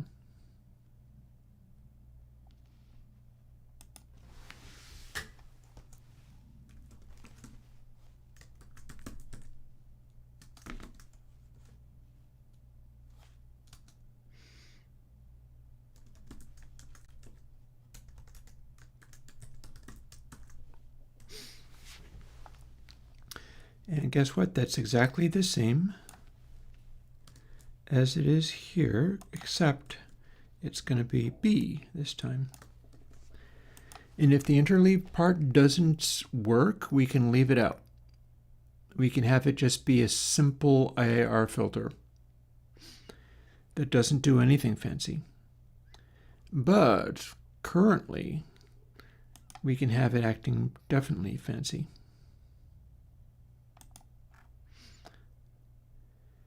And then we are applying this, but I do wonder whether my order of operations is correct here. What if we want to apply that nonlinearity before doing the filtering, making it kind of like a feedback behavior?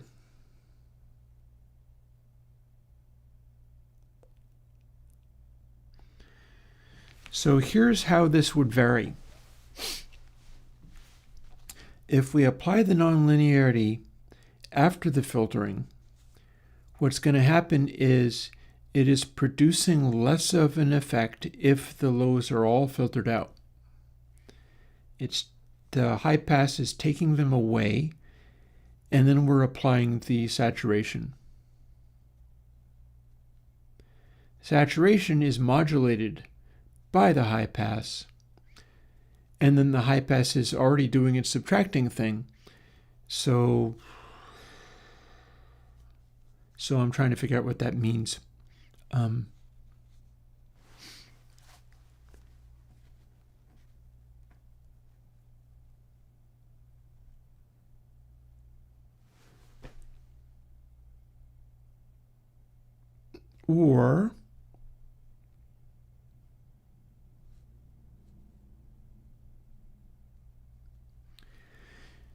Or we could have two entirely separate stages for it. One of the stages calculates apply warm, and then the next stage simply applies the high pass after the saturation has been added. Second harmonic saturation, meaning that it's able to take frequencies away from where they are. I just don't know what polarity it's going to be needing or wanting. So that's very confusing, but gratifyingly, the thing about all of this is I don't have to figure it out. What I have to do is figure out how to apply it and then set it up and listen to what it does. Because I roughly know kinds of things I'd like to listen for. I also know that if I set that second control to 0, the whole thing will break. Because we're doing a divide by nonlin, so nonlin doesn't get to be 0.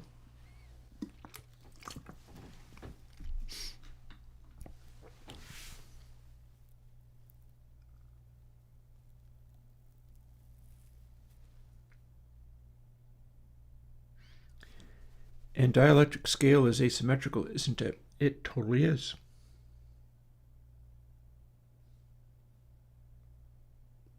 Not quite sure how that's going to affect things.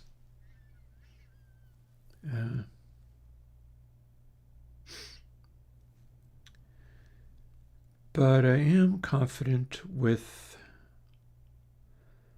So this can be done in two separate ways.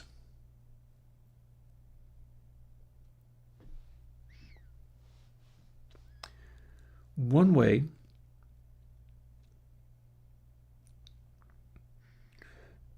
is taking the high pass and splitting it into two pieces, one of them before and one of them after. The other way is taking this entire asymmetrical section and chunking it into the middle of the high pass.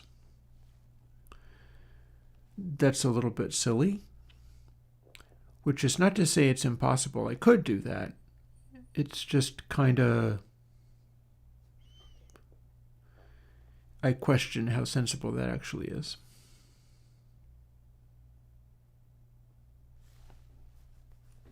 Let's try the first. This is very much just purely winging it. But on the high point, I can simplify the extra version. So cut, paste, then down here, paste some more.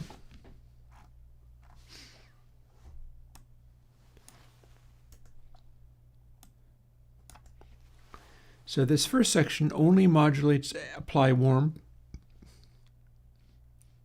and it takes the input and it generates these IIR samples. They're interleaved. They're going between two modes there. Then we're applying this based on,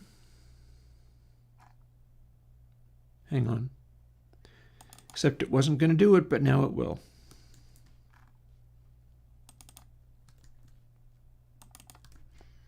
And lastly, that's now varying.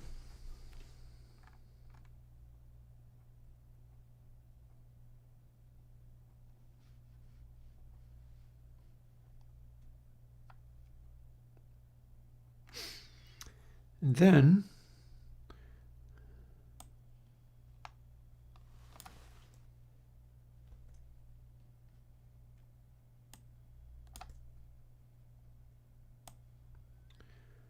what remains is very simple.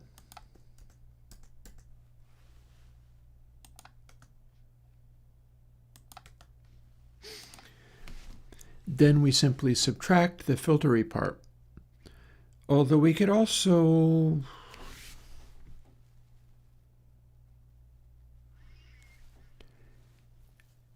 build the thing in where we're not applying as much of that, and it would actually be pretty straightforward. Let me demonstrate how straightforward that would be.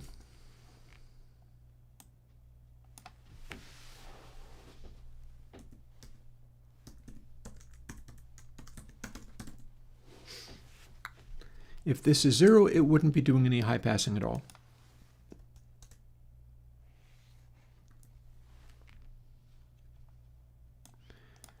I got to edit this part here.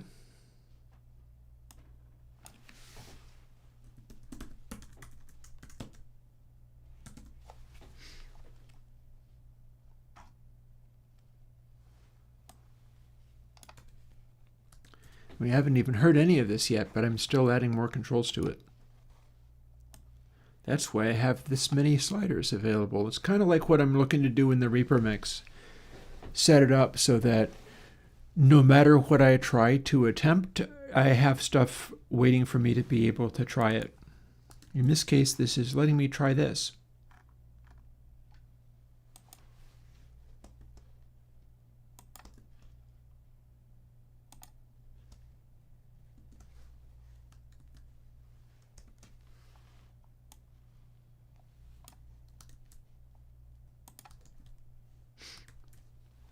And bada boom.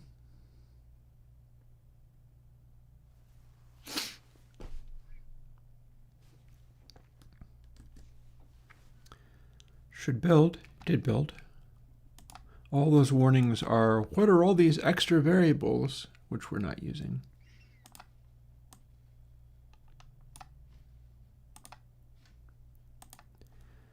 And now back we go to our track.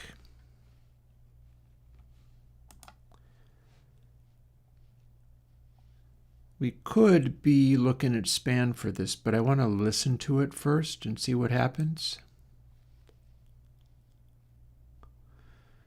So non-lin, if this goes to 0, it crashes.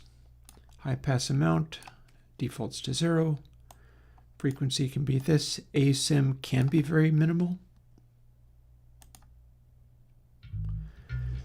but we have a very different behavior now.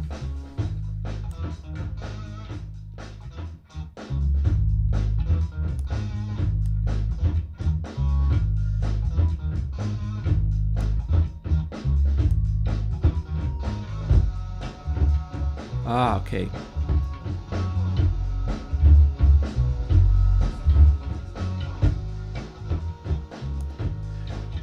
So it looks like we are adding lows rather than removing them this way.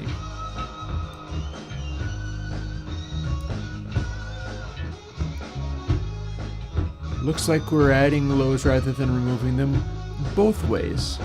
That makes this all the more interesting.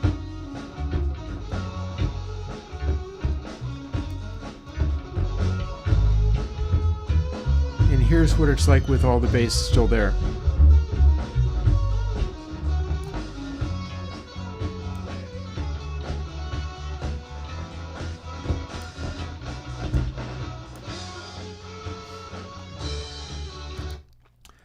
So now that we've got it doing this, and non-lin is as minimal as it'll get, currently it's set to be pretty minimal,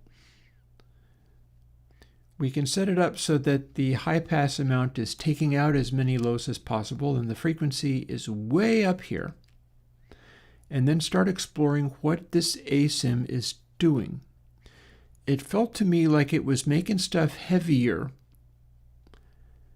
boosting, and although the way that it works meant that it was freaking out, this felt a little bit leaner when it was cutting. So it's time to explore some of these things, and I wonder whether maybe I can select a little area.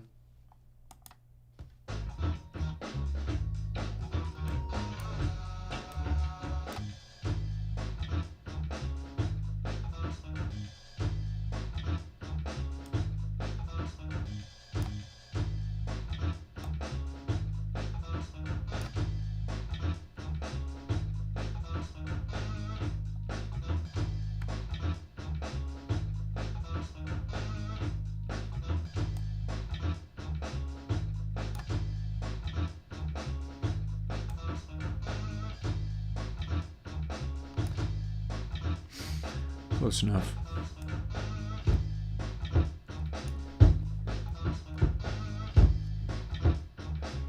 So I've got a real thumping at it here.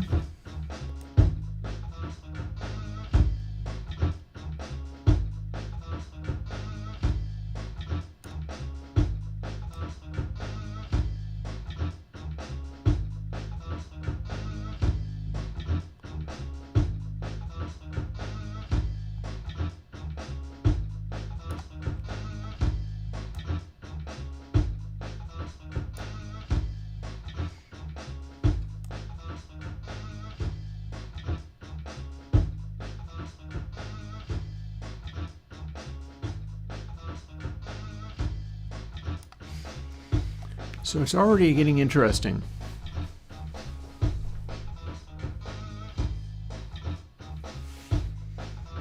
Timing is bad too.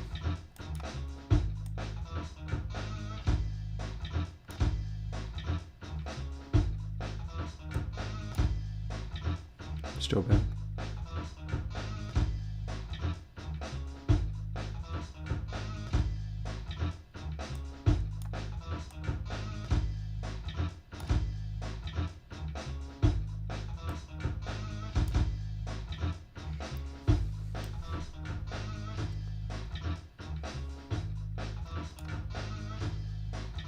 So it's modulating.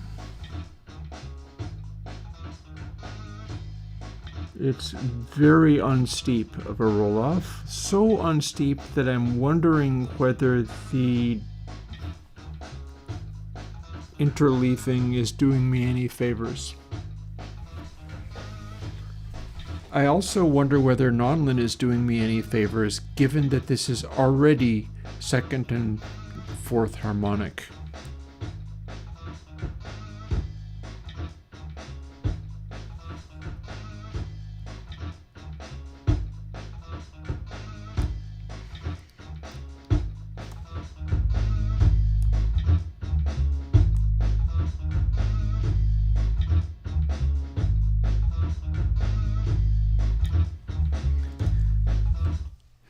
Okay, let's strip things down and simplify. I really feel like some of the stuff that I was doing there doesn't actually help when I'm modulating a second and fourth harmonic that rapidly.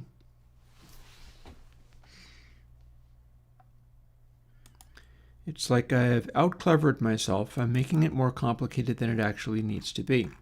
But that is fairly easy to dial back.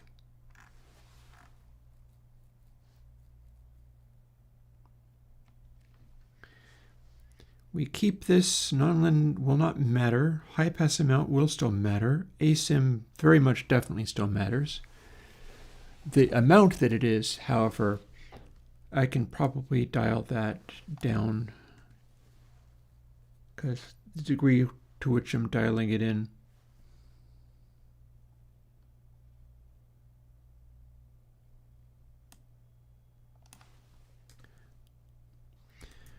We can slope that different, and here's where this changes. So no dielectric scale.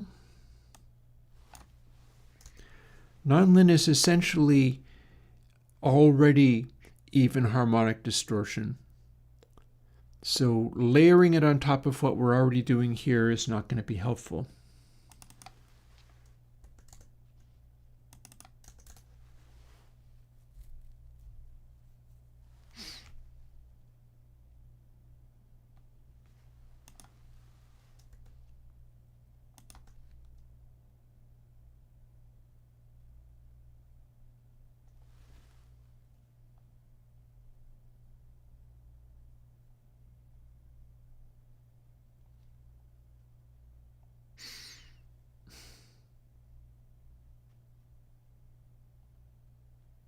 E. I think so. I think so.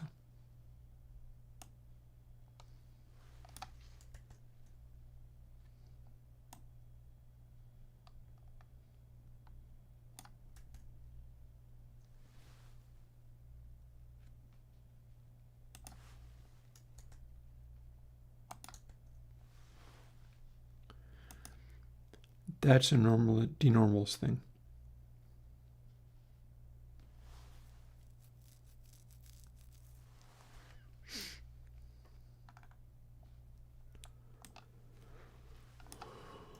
That no longer uses capacitor modeling because the capacitor modeling is only addition of second harmonic, even harmonic style nonlinearity, and we are already going hog wild with even harmonic.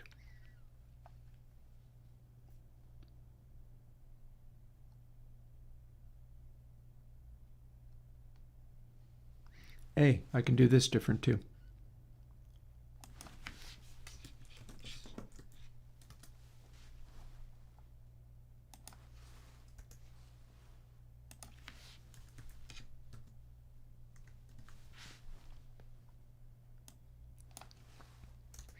That's tidier.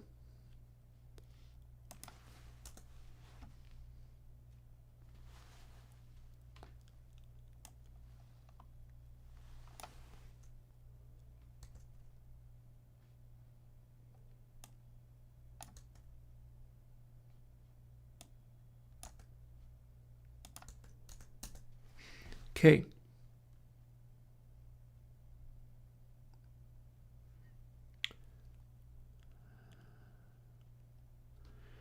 Largely the same deal.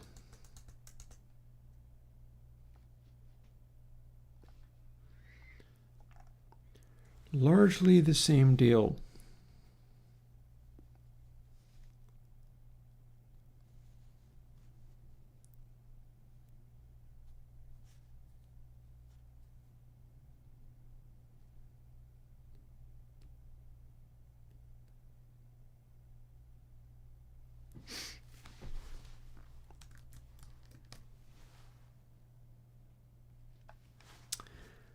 Time to see what that happened.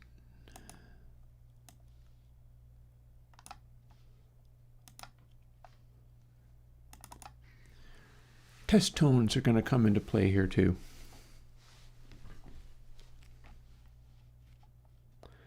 I'm not going to loop it. That was just annoying. What I am going to do is fire up the effect stack so I can see what it's doing down there a little more clearly.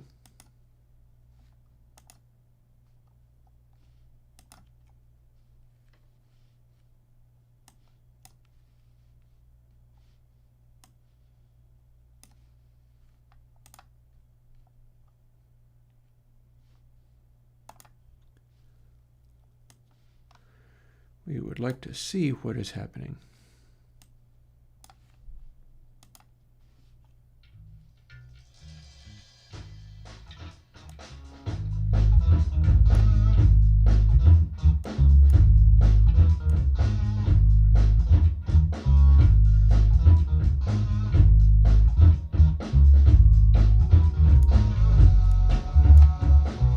Okay, so here's our high pass.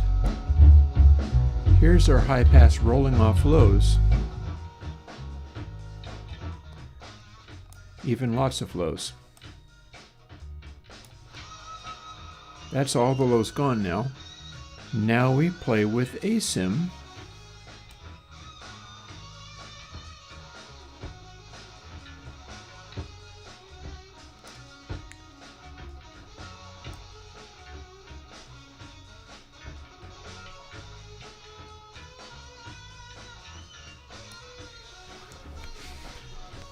And we see that it is still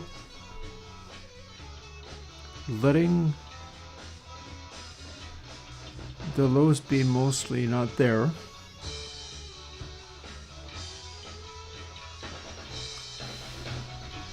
It's changing them, but not really in a way that I can see.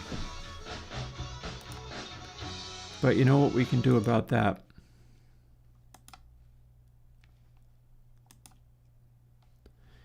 We can play with the sine wave.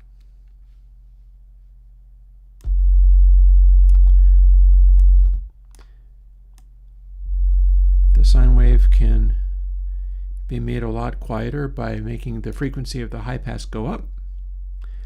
And then we can add this and see what happens, because this is going to accentuate whatever weirdness we see.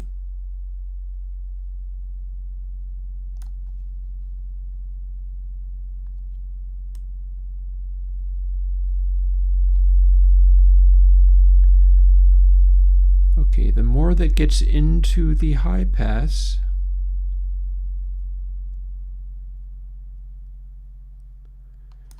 the more is happening. That's legit. I'm also not seeing a lot of crazy, even higher frequencies throwing in, and that's legit. Oh, that's very different. Very, very different. Her mid pass is actually quite clean. Two final high passes are quite clean. This is not. This is very different.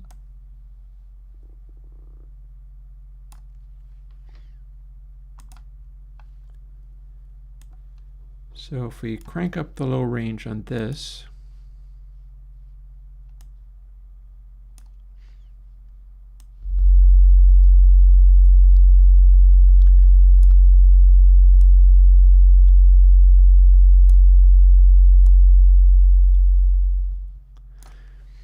there's our high pass amount, and even though that is modulating the high pass, or even though it's modulating the second harmonic, like I can run this, and then I can normalize it.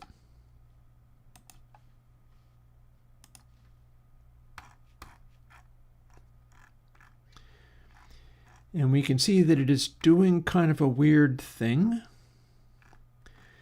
but there's no sharp discontinuities here. So that's symmetrical. And we have a sort of two bump thing going on where that first bump is smaller than the second one. It's making this out of a sine.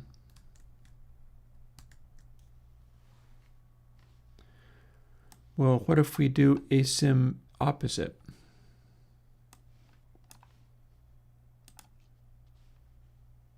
No other changes. And then we normalize that. Haha. Okay.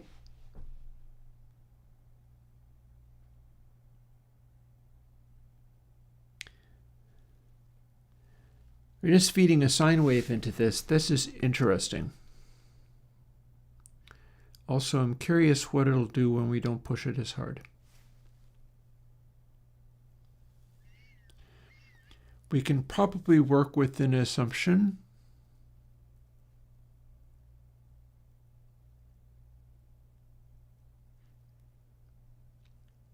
Working with an assumption would not be bad. That the amplitude, well, working with an assumption just begs us to test that assumption. Less. Also, I think we can close this right now.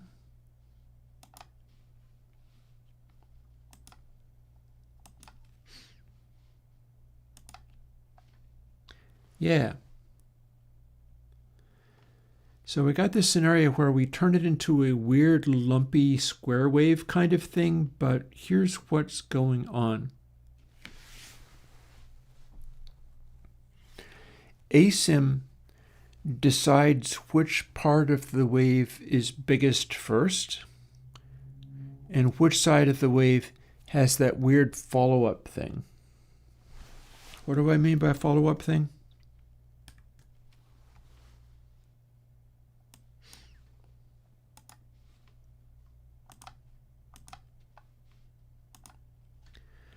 This is the follow-up thing. Big, soft curve going into a saturation. I quite like the direction of that curve. Then it dips down again, and then we have this funny little spike, and that's purely a factor of how loud asim is. It would be completely different if we turned it all the way up to times 8 as it was before, and as it is on the default one. Note that this is symmetrical. Negative waves are doing the same as positive waves. But it can also be reversed. This is what it looks like when it is reversed.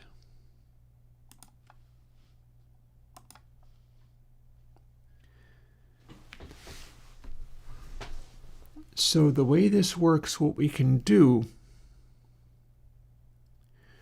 is rearrange the energies of low-frequency events, including the way that we are in fact high-passing it. So we're taking the lows out, but then we're rearranging them before taking them out.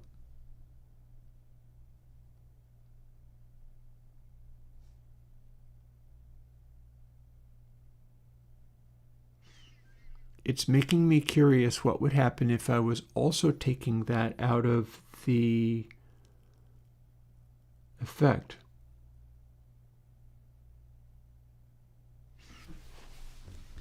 And there ain't nothing to do about that other than try it.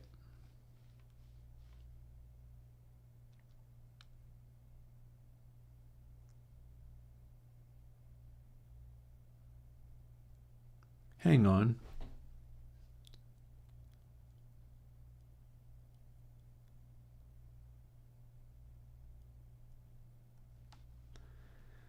Okay, so that would be here.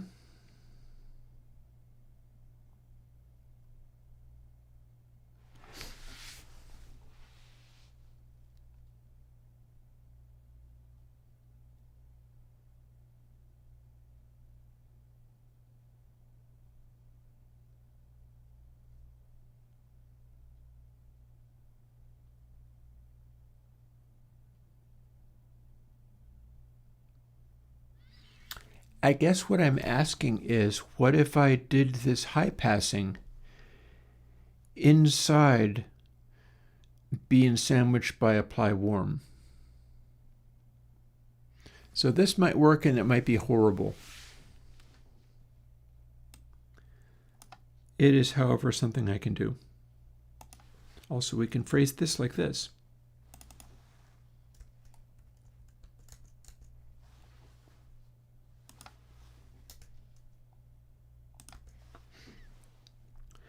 And then we can apply it at relative amounts.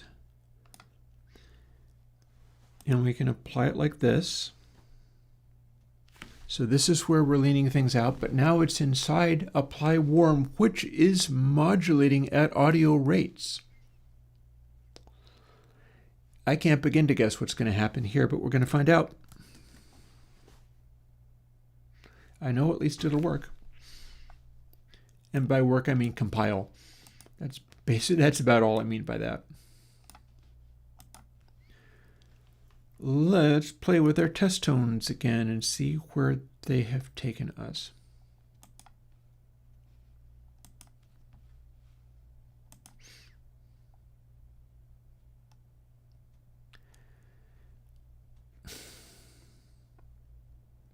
Don't know whether to do that yet.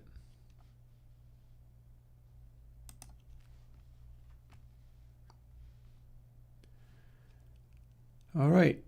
That should be vaguely similar to what I had before. Let's see if there's any truth to that.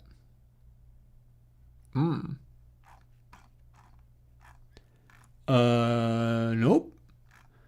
Okay, didn't expect that, but that's amusing. Looky there.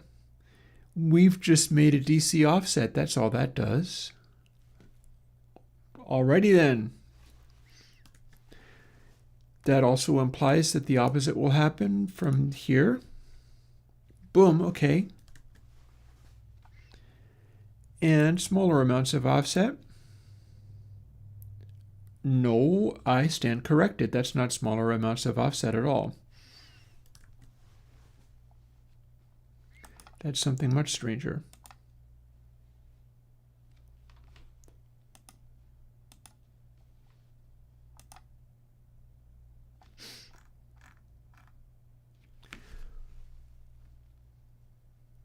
Alrighty, that is a complete and total train wreck. We can abandon this experiment immediately. Oh well.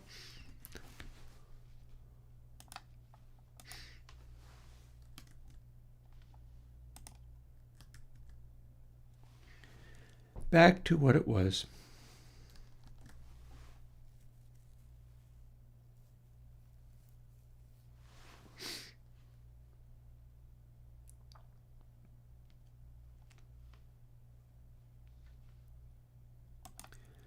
And I guess back to trying to make sense of what I'm seeing.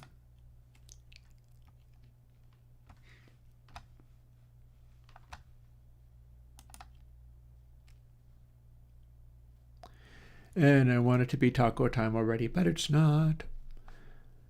But it'll come. I'll get to have dinner eventually.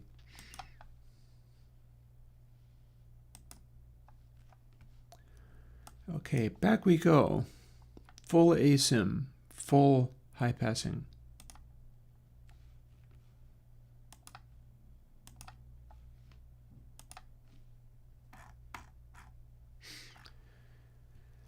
So here's functionally what is happening out of this.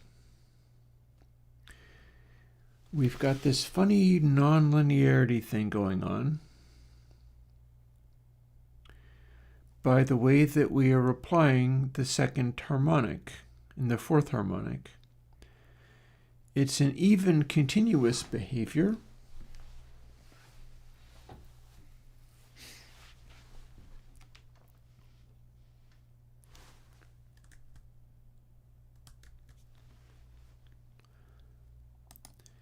If we've got it right at 0.5 or close enough, it's maybe not going to do anything. Maybe it's going to do a lot. Let's find out. One way to find out. Okay. So we're still high passing is what's happening. So that's full high passing, but none of the harmonic behavior, meaning that we have our wave back.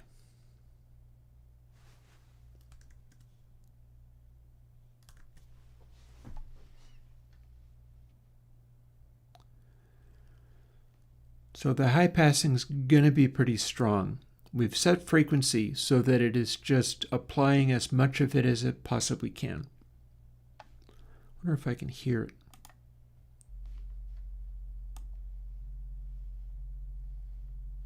A little bit.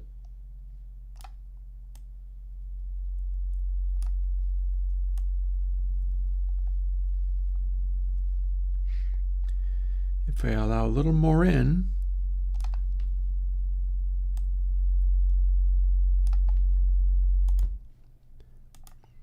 more of it gets through, but the asymmetry is not there anymore, is it?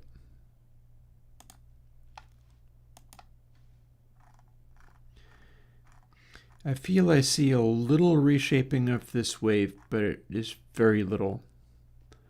What's happening is the harder we are filtering, the farther we are into the filter point, the more we get into this nonlinearity, which is a generation of second and fourth harmonics, but one that's being modulated by not the input signal, but the filter.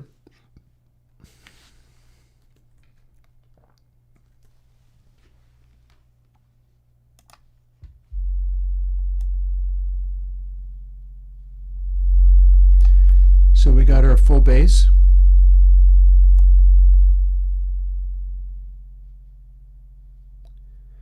And then with the bass, I know what I can do.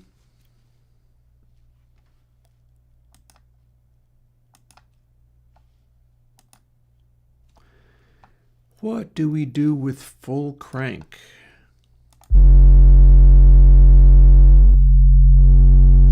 Ah, interesting. Okay.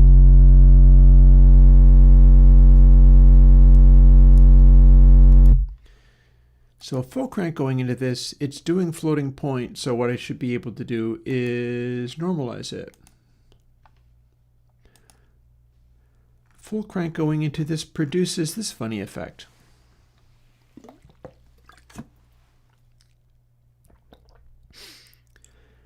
That is because asym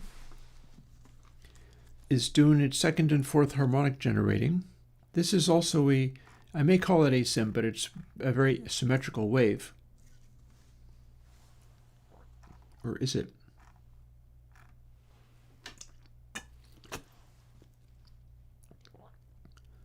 Yeah, it is. It is.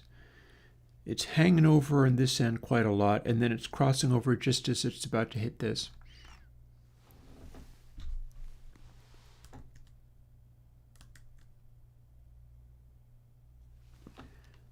There's our normalized.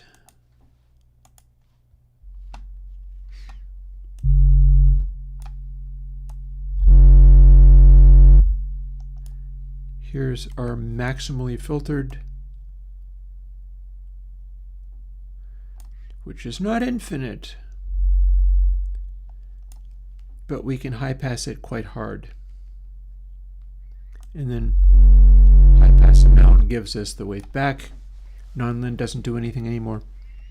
And asym is going to be generating a form of funny synthetic wave that we made out of this that doesn't have to go to plus 34 dB, whatever. But going one direction is going to cause it to lean one way, and in another direction is going to cause it to lean the other way.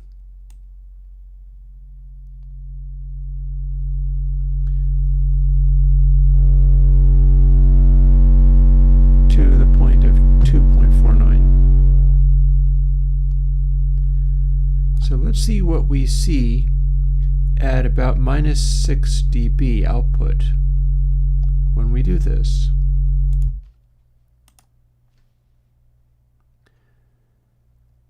Yep, that's consistent.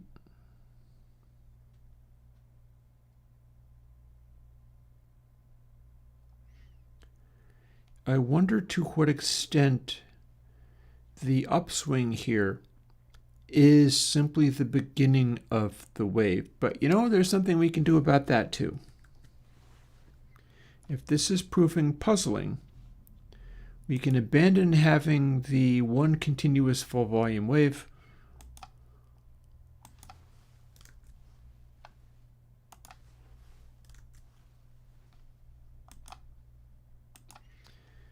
And we can have not just one volume of the wave, it can be all volumes. Let's see what it does now.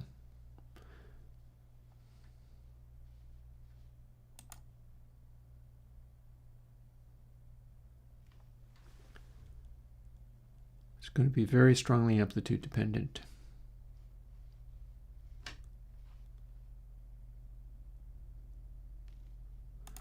Well, for starters, we can't hear what it's doing. So let's crank it right up and let's apply it.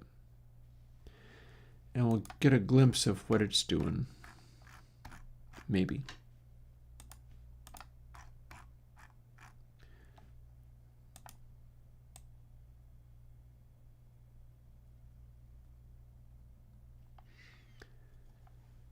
All right, that does appear to be what's being added.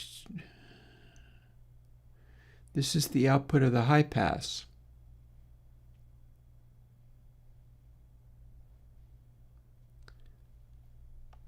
And we see it pretty much ramping up this way. So applying it like this, this is what you get. It's an exercise for the viewer as to how do we end up using this? How does it interact with frequency? What happens when your bass frequencies, this is made to happen to them?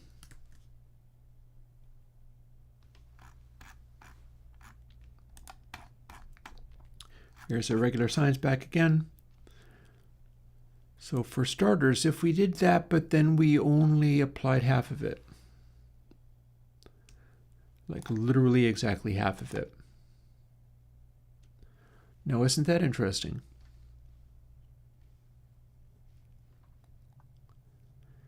High pass is maximized.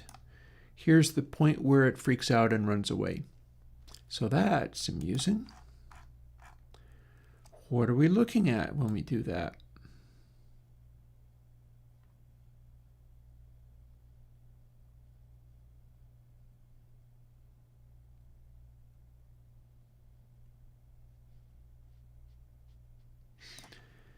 Okay, it's poking through is what it's doing.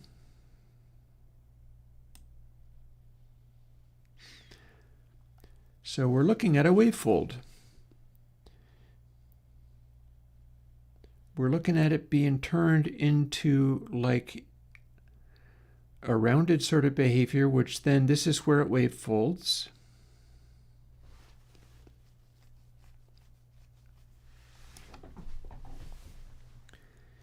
I see a little bit in terms of there's a spike at the beginning of the wave and then it rolls off. So when you're doing waveforms,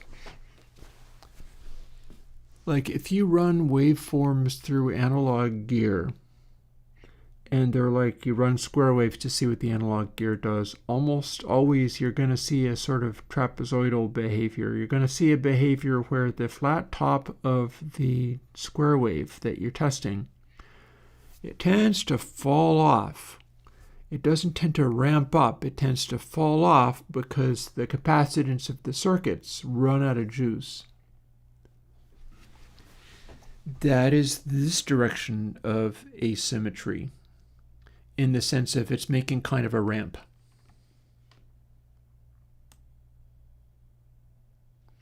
It's not a very good ramp because it just ends up wrapping like this, but you'll notice the two peaks there aren't quite the same level.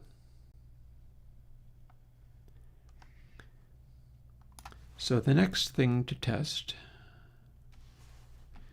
would be what happens when we have asym all the other way.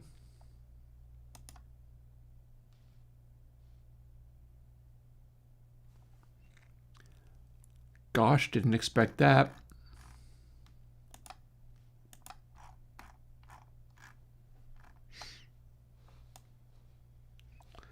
Well, now what that does is turns it into triangle waves. Alrighty.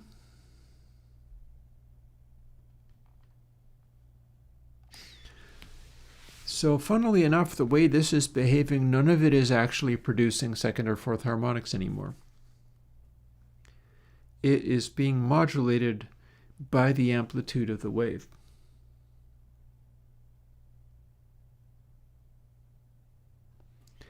And this kind of takes away its ability to act as a high pass. But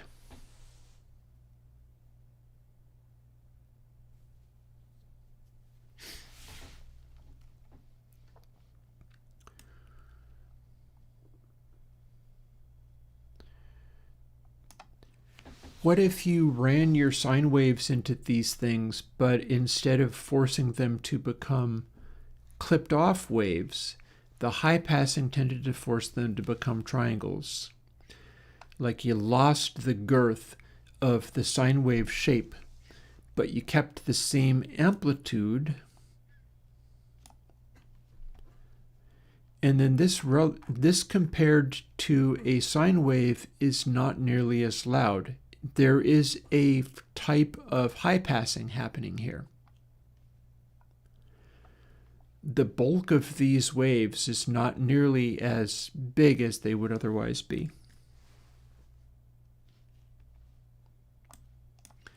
And then if we 100% gave it all the high passing, we just end up with it ramping up really high. But we also end up with these carefully shaped bumps, which are the part where the amplitude continues to poke out. I'm still wondering to what extent this is in any way helpful.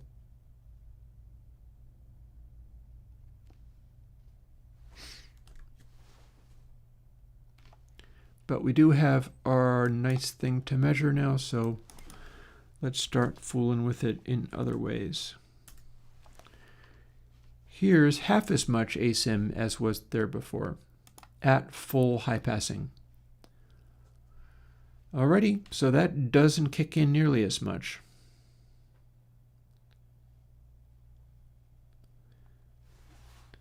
It kind of starts to kick in, but it doesn't go very far.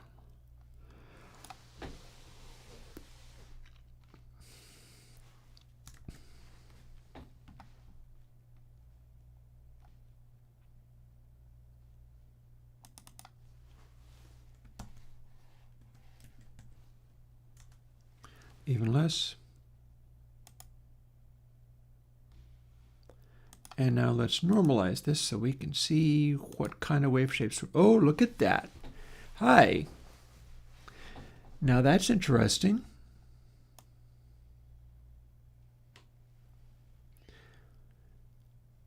At this smaller level, where it's a little more linear, a little less prone to throwing crazy surprises, we're getting louder.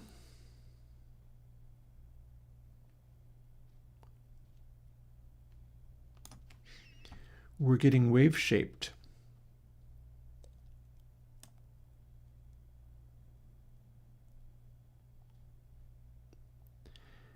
And we're starting to see a behavior where if this was a sine, it's running out of juice, and then the tail end of, if it was a square, it would be doing a funny thing, but this is not a square, so it's instead showing what a sine would act like under these circumstances. And then we start to get that spike poking out. That's interesting. What does it do if high pass amount isn't full?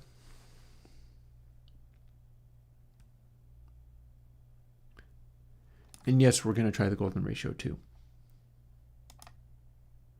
You never can tell when that's going to come in handy. Okay.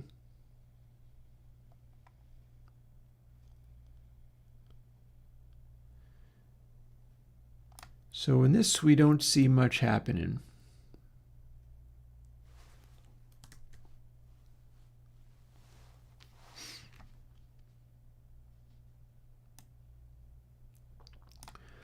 And again, frequency is up at full, so we're trying to attenuate this as hard as we can. A high pass is supposed to be able to make that frequency go away. That's not what's happening right now.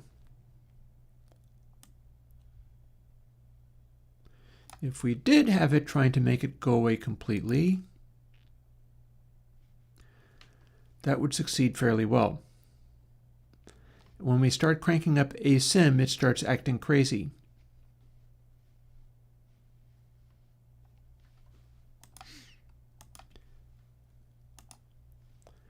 And this is what we get out of it, but at a very attenuated level. So the harder we push into that, the more we get this funny effect coming out. So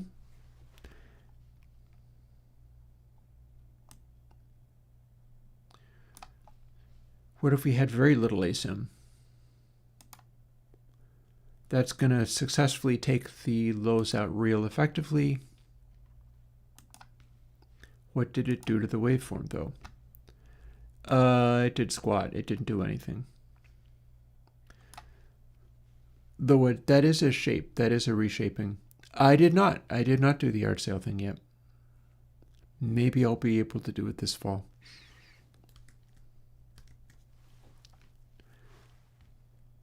And then if we have lots of asim, what happens is we stop being able to high pass anymore. We end up with this instead. So we don't want that.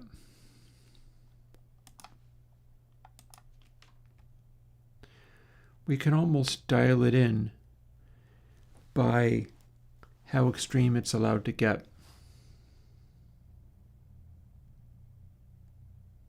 Or we balance them. So that's fairly extreme, but if we allow a little of the high pass to not be filtering anymore,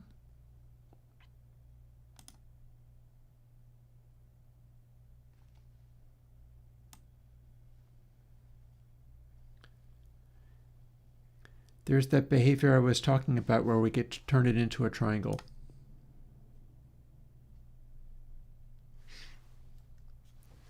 The question is, how loud would the triangle need to be? Or indeed, could we trim it until it's maximally triangle-y at its maximum extent, but also very low level?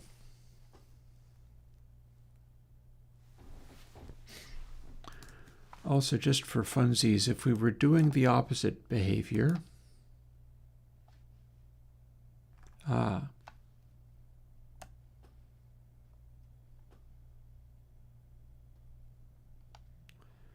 it becomes more of a flat top.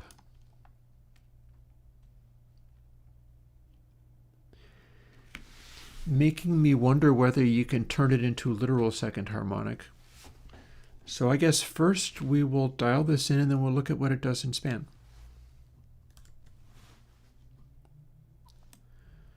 More oscillation, more amplitude into here.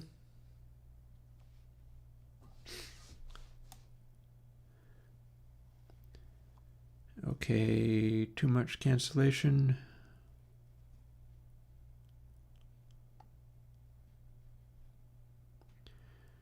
Here is where it's poking through too much, meaning asim is too big. So asim, both of these can pull back a little bit, I think. Asim gets smaller.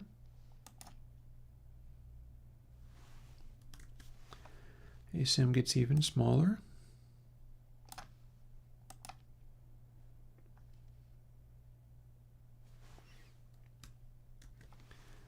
Asim gets bigger. Why don't we call it 0.75 and dial it in from there?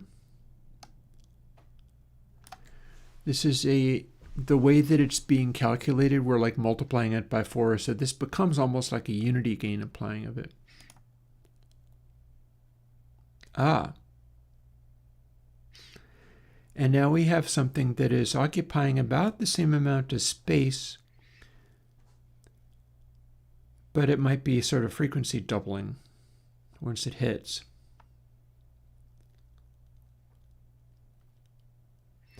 And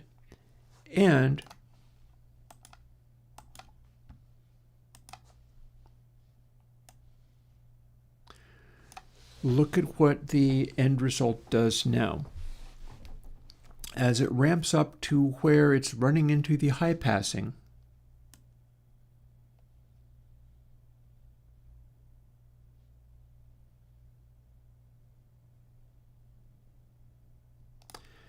it's turning into our funny angled top thing. I keep saying trapezoid, but that's not really what it is, because it's symmetrical.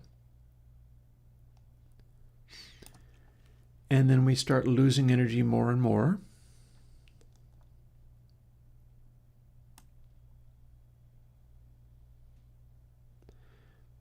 Until it runs away and becomes a bizarre, twisted frequency doubling. So that's super weird.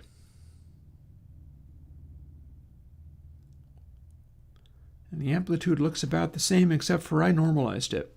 This is what it really would be.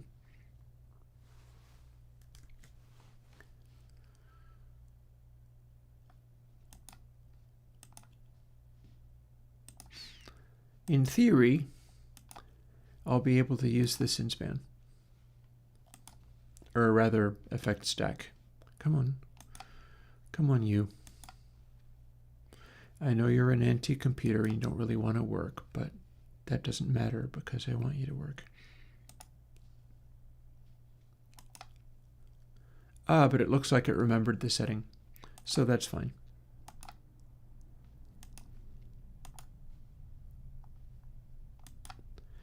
There. Now we will see a waveform getting louder and louder and then stuff happening.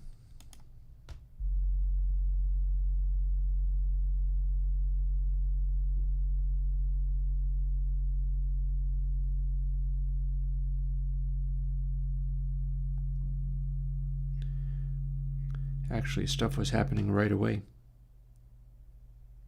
Oh, okay, I started in the middle. Okay, here's our base value that has been high passed out. As the amplitude rises,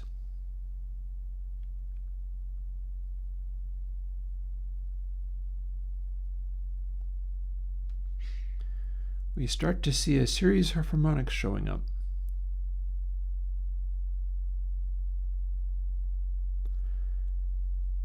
But the base filter subtraction is still the same.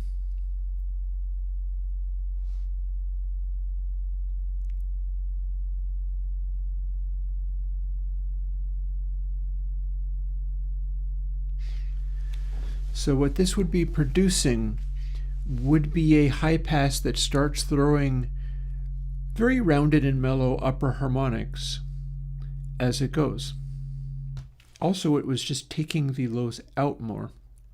We ramped up to a maximum low and then cut back again. So let's see, if we totally tried to cancel. Oh, are we starting in mid setting? I'll just let it play through. I know what it's doing.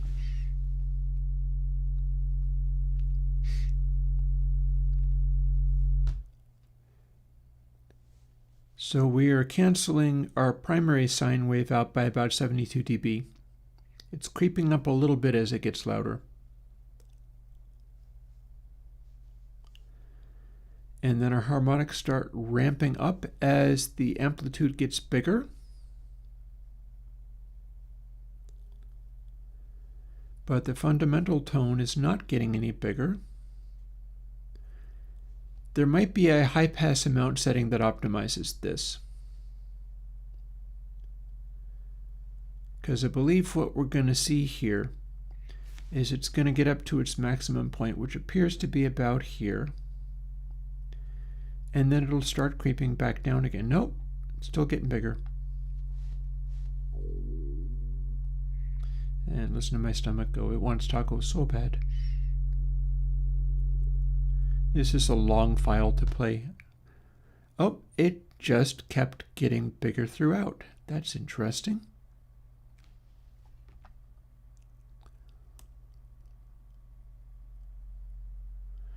What if we find a setting where it doesn't do that?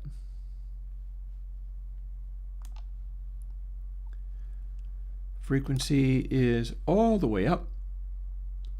Looking for whether we can find a setting here that acts different on the bass. because I feel like earlier it was able to do a thing where the amplitude crept up and then it started falling back again, and that's an interesting behavior that I'd like to explore.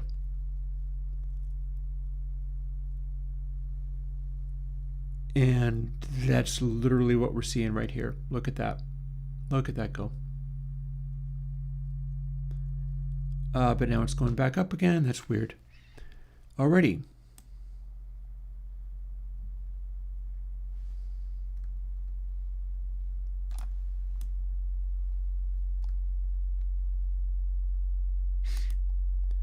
Come on.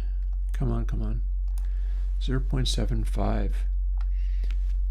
So we've got fairly substantial bass while things are quiet. It's allowing some of that through. And it's going to slowly ramp up as it goes.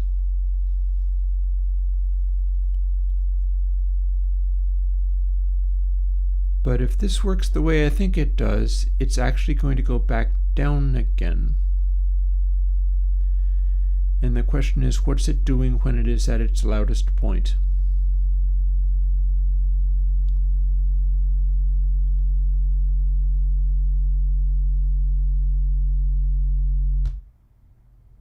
That wasn't it. Alrighty. Nor do I think that would be it. But what if it was way up here?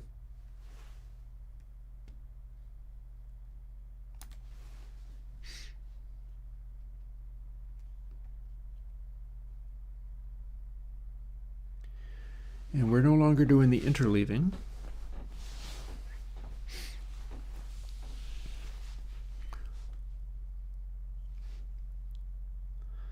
I wouldn't mind this process running faster, but that would necessitate me fiddling with it. However, here's a thought. You get out of the way.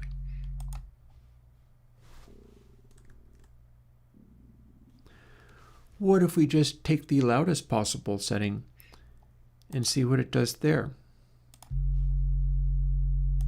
Let's just dial it in and then assume it ramps up to something useful.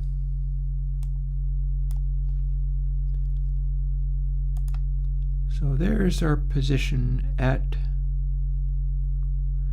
minus 30.6 dB. It matches that first harmonic perfectly. What can we do to make that be less than the second harmonic that we see? Okay, success. But now it's going back up. So we found a spot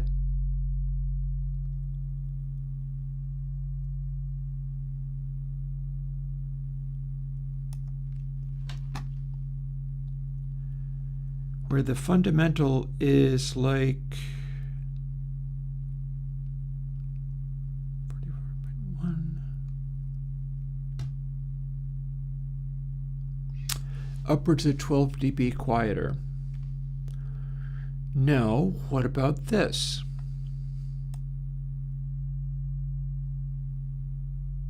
Same deal.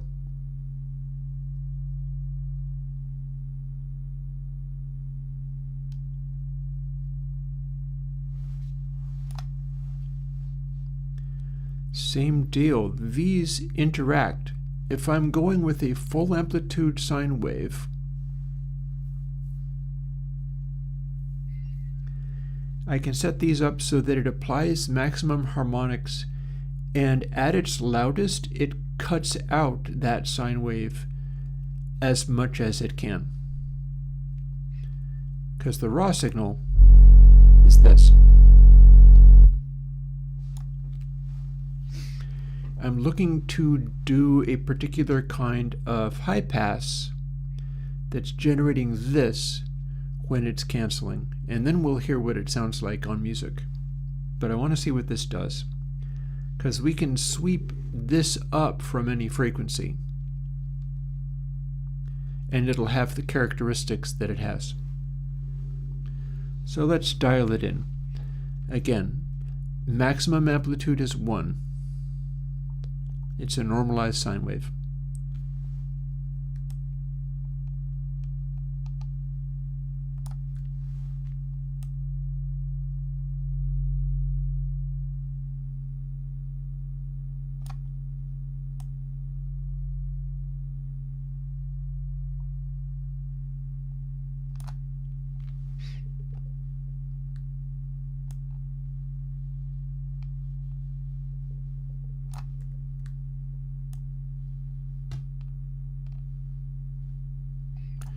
This one's hard to see.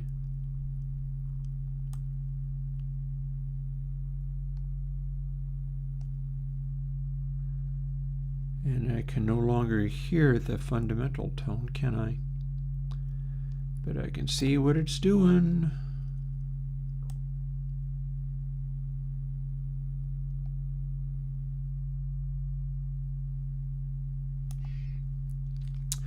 I'm finding these delicate little nodes in there where if I dial them in just right, I get a great deal of cancellation out of it.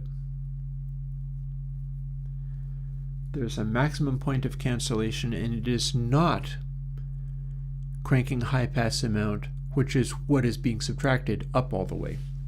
It's different, which I like. I like that. I've never fooled with this particular code before.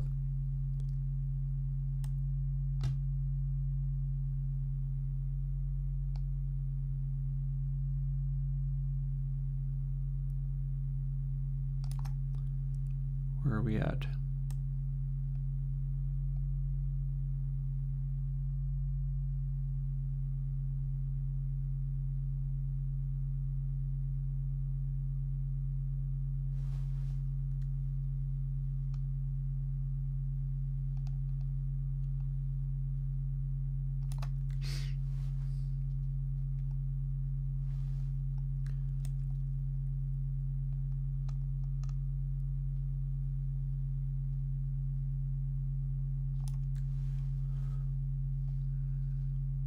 Neat.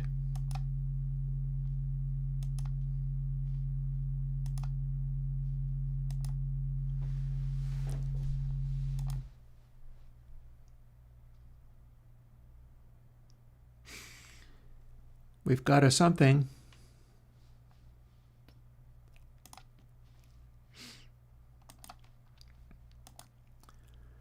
But what does it do? Also, bearing in mind that we did have the opposite to fuss with.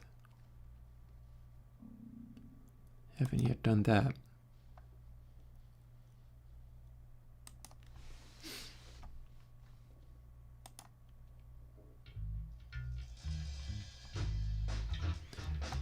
So here we are, maximally filtered. Base.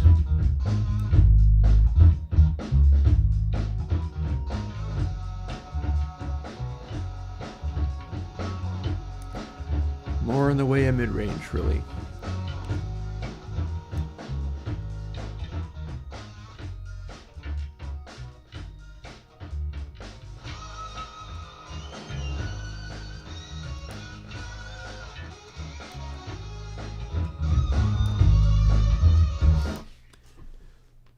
Okay, so here's what I'm wondering.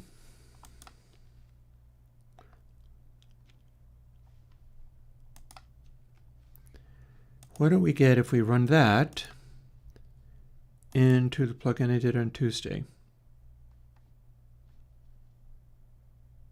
Weave.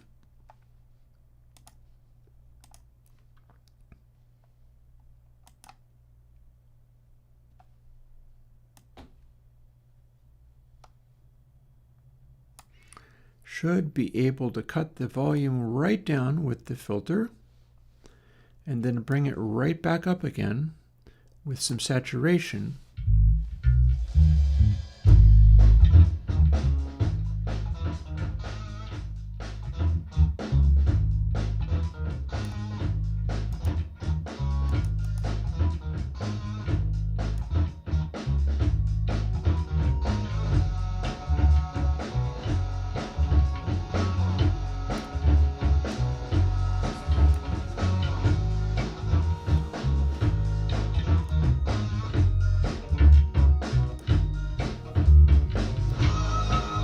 To where this very bassy sounding thing should get more of a 60s vibe going.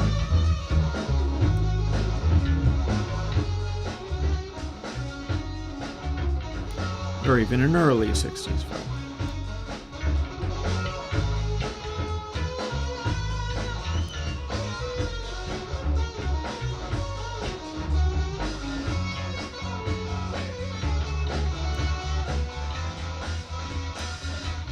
no bass at all anymore.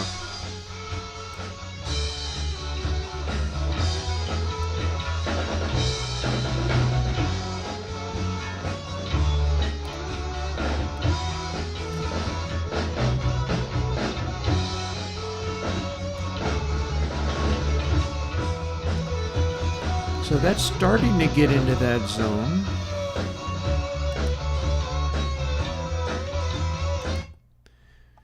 But now what I'm curious about, and all of this is a little bit dependent upon the levels coming in.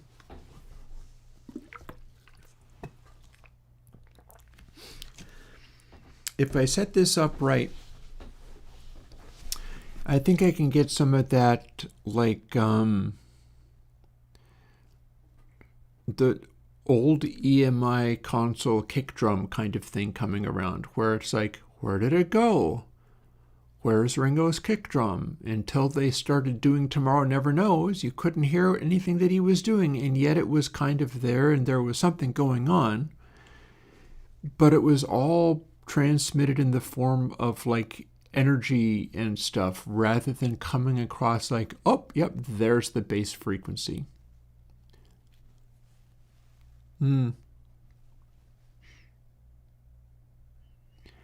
There's that. The thing is, I'm approximating this through other means. So first of all, let's turn that off. Don't need that.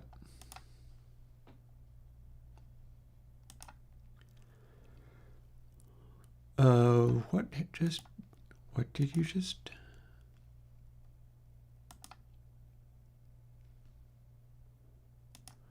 Are we not able to add new things to the effect stack when there is not a file present? Let's find out. We're going to go back to this. Now let's add an effect. Okay. It's because there wasn't a file present. That's my story and I'm sticking to it.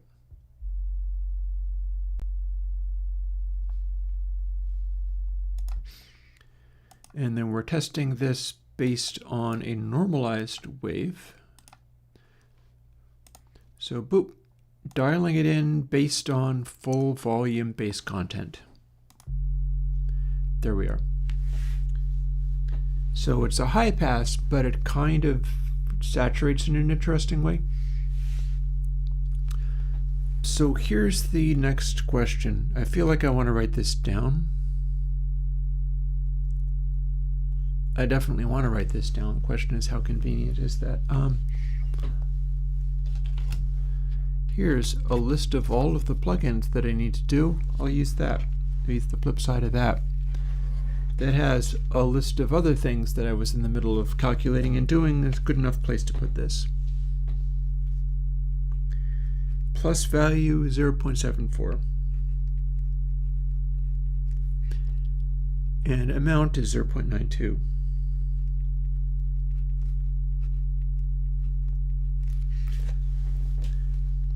But what happens if it's a minus value? I guess we go and find out.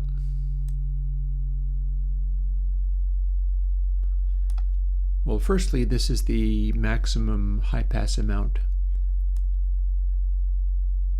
Does not seem to have been altered, but we were able to tune it just right. So, and you see it dips and then comes back. We're going to see whether it dips going the opposite direction and what that gives us, if anything.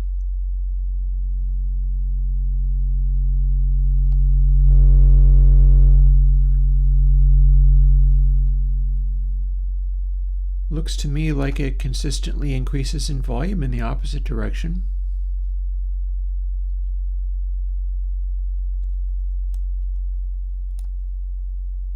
Is that true? Yeah, it's creeping up.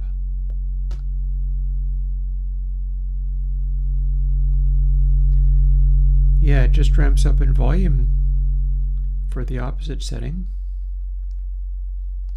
I'm not sure how useful that is, but is that a factor of high pass amount not being set to 0.92?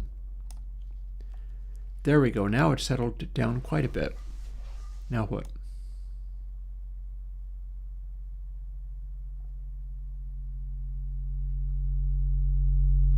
Yeah, it just ramps up.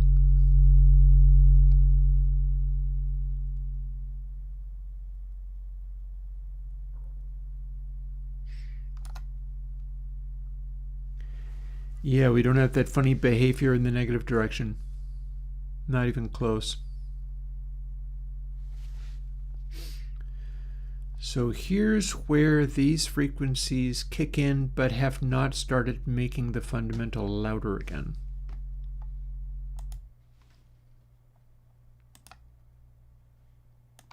Oh, it's asking if I want to save, which I don't.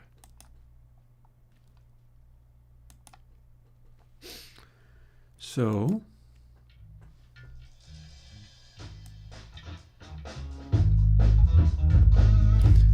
bass, and then this negative asim thing, what does this do?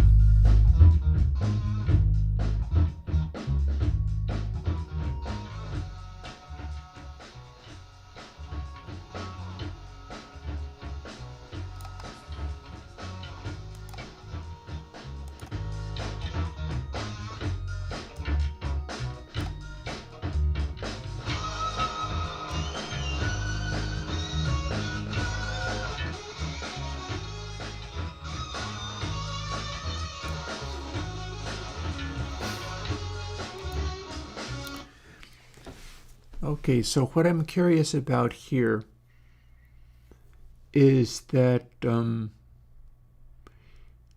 I feel like I didn't get a thickening effect that time so much as I got a thinning effect, which is not necessarily wrong, but I have to question which.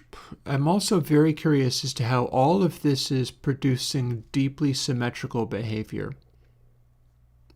And that's not automatic. I don't have to make it work in this way. I can apply an absolute value to some of this stuff and have it not be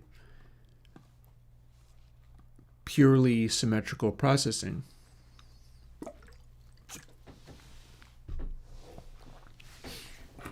Let me quickly note this down too.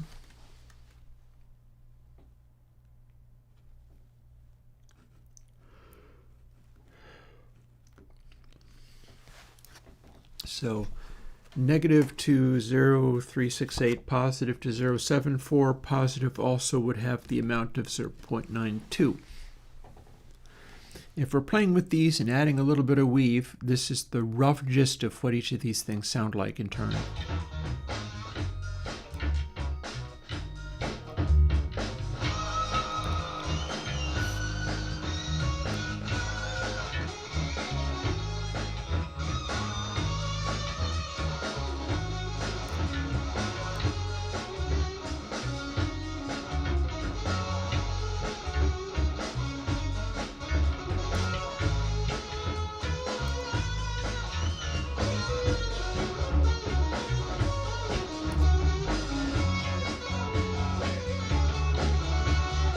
Something going on here.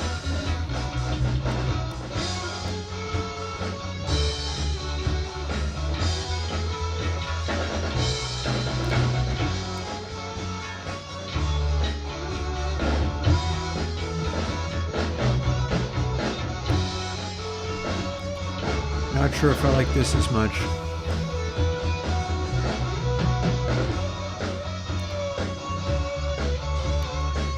There's something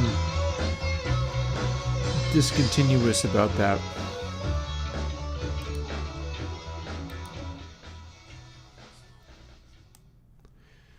Here's our previous.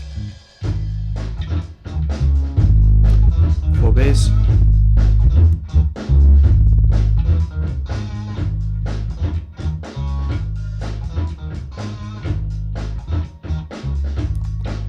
Restricted bass.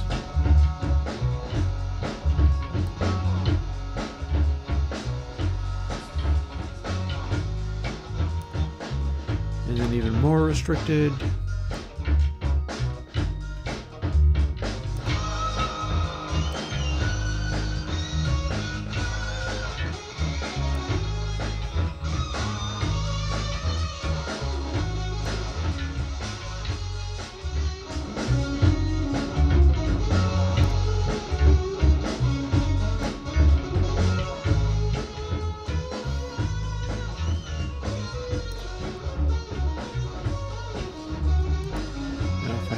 access to that.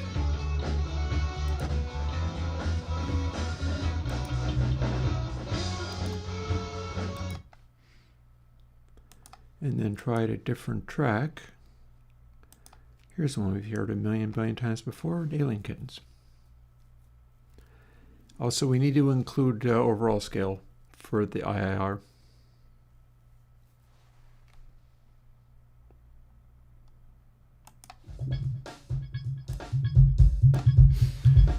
So no filtering at all.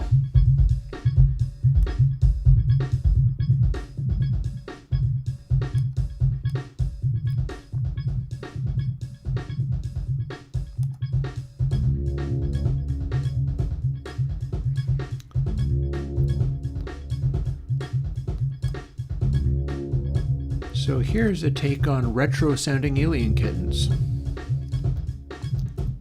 It's still peaking about as hot as before.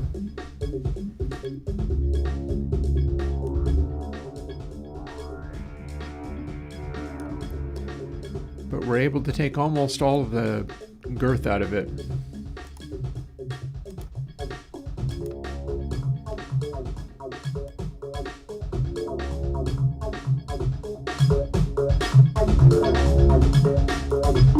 Make it loud.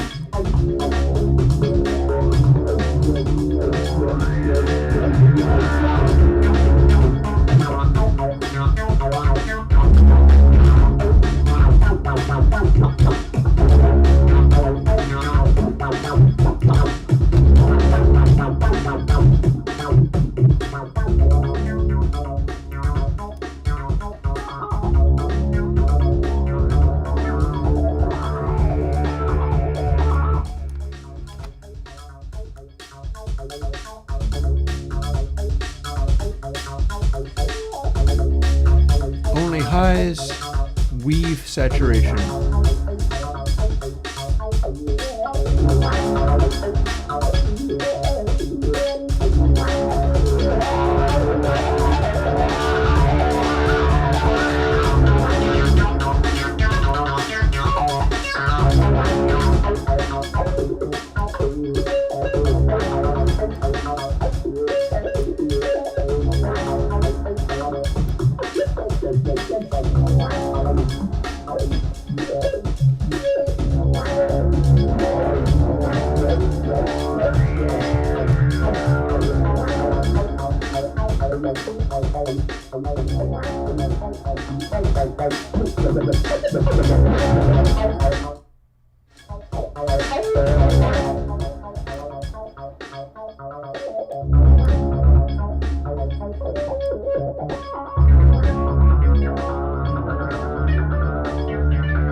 Neat.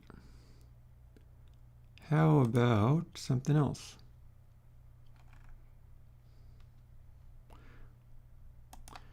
Well, here's another very familiar one.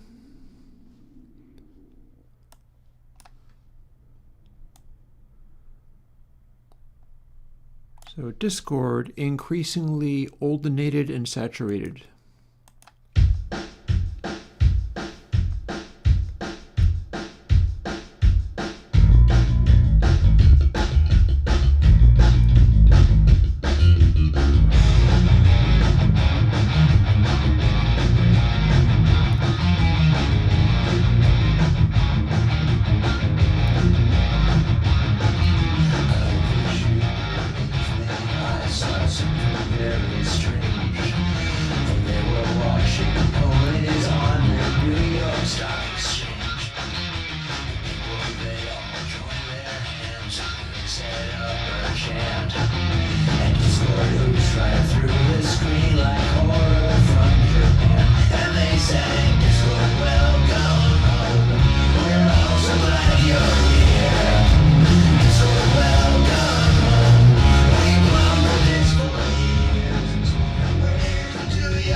that starts to get into that early Beatles zone of very loud, sort of electric sounding, low on lower frequencies. It does make me wonder whether I could experiment with the interleaving again.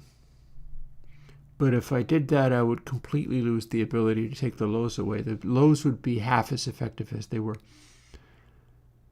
I don't think I can do that. Neat. Okay.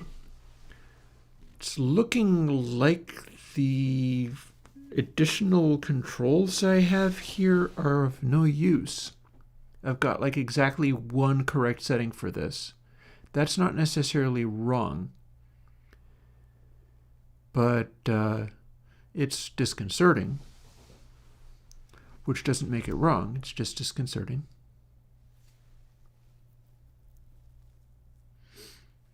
More relevantly, I'm dialing in that ability to like EMI red eyes things. Here's Twilight again.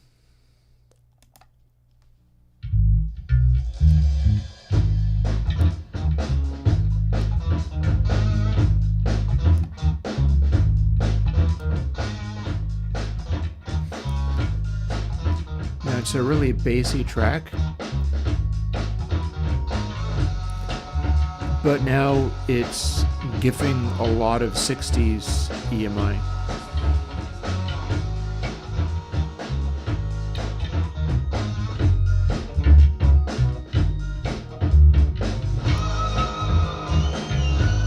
The whole bottom octave is not there anymore. And then the saturation that I'm putting in with Weave is doing its job as well. That's what's bringing those harmonics out.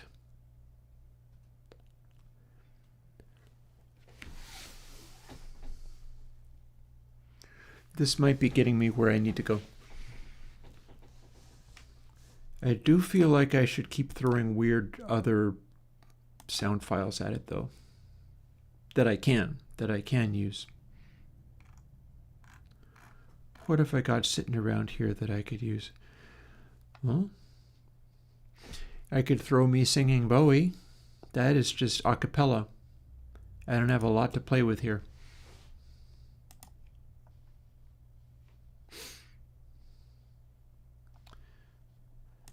So here's default. Love me, love me, love me, say you do. Let me fly away with you.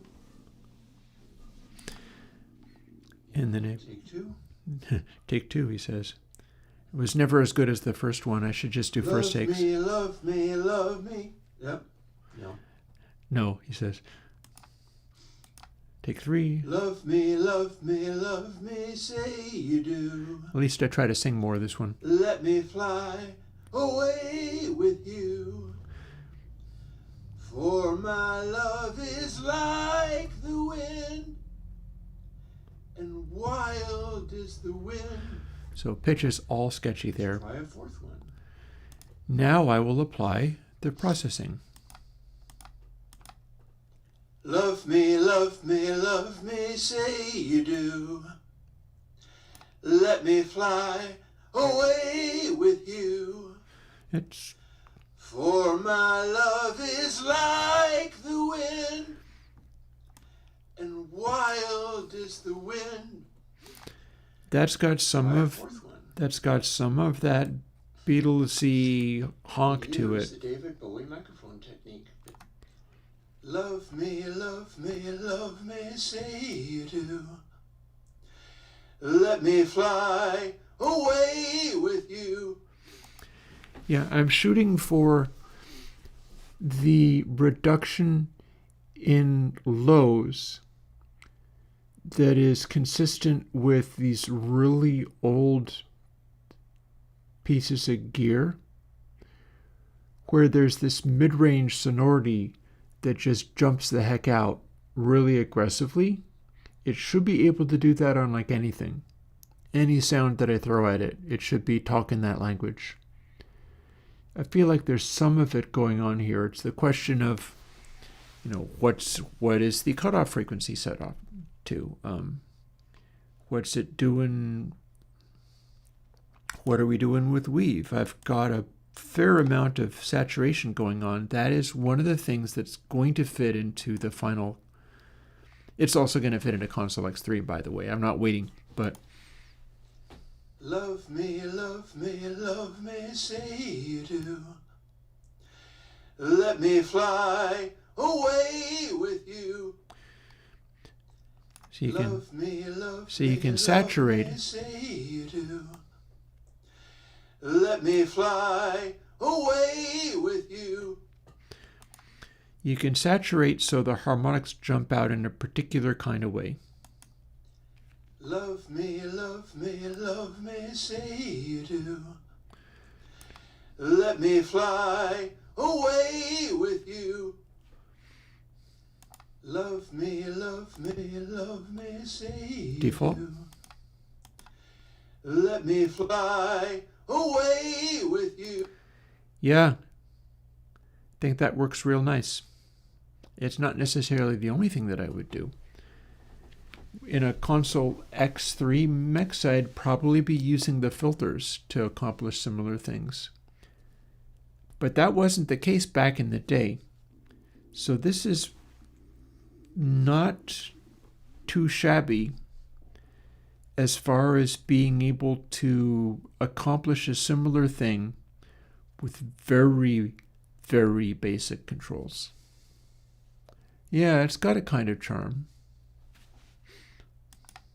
Away with you. Let me just loop a tiny little bit. This will be obnoxious, but away with you, away with you, away with you, so away with you, away with you. So this is the default. And then if we engage the high pass filtering and weave, which is saturation,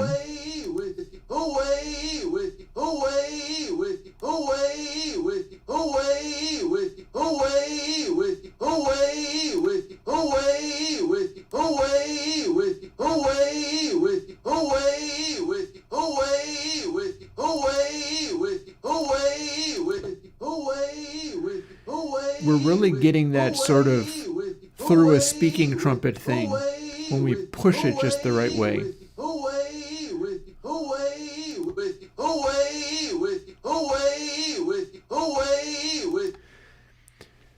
There is a intensity to the harmonics, which is what I look for when I'm looking for that older. Now this has me second guessing the way that I'm applying the high pass in Console X3.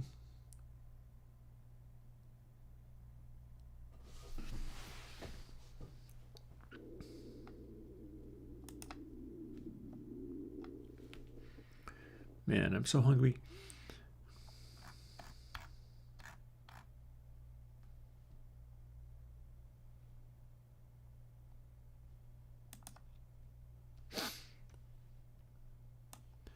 So let's compare them.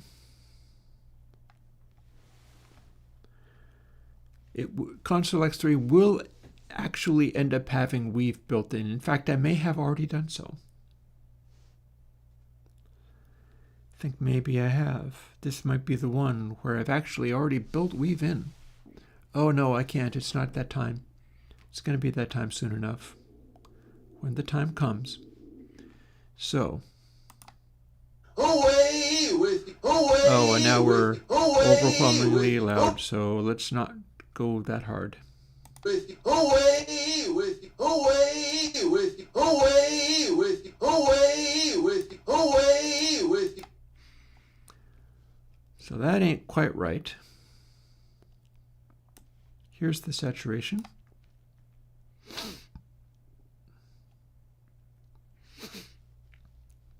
This should be defaulting.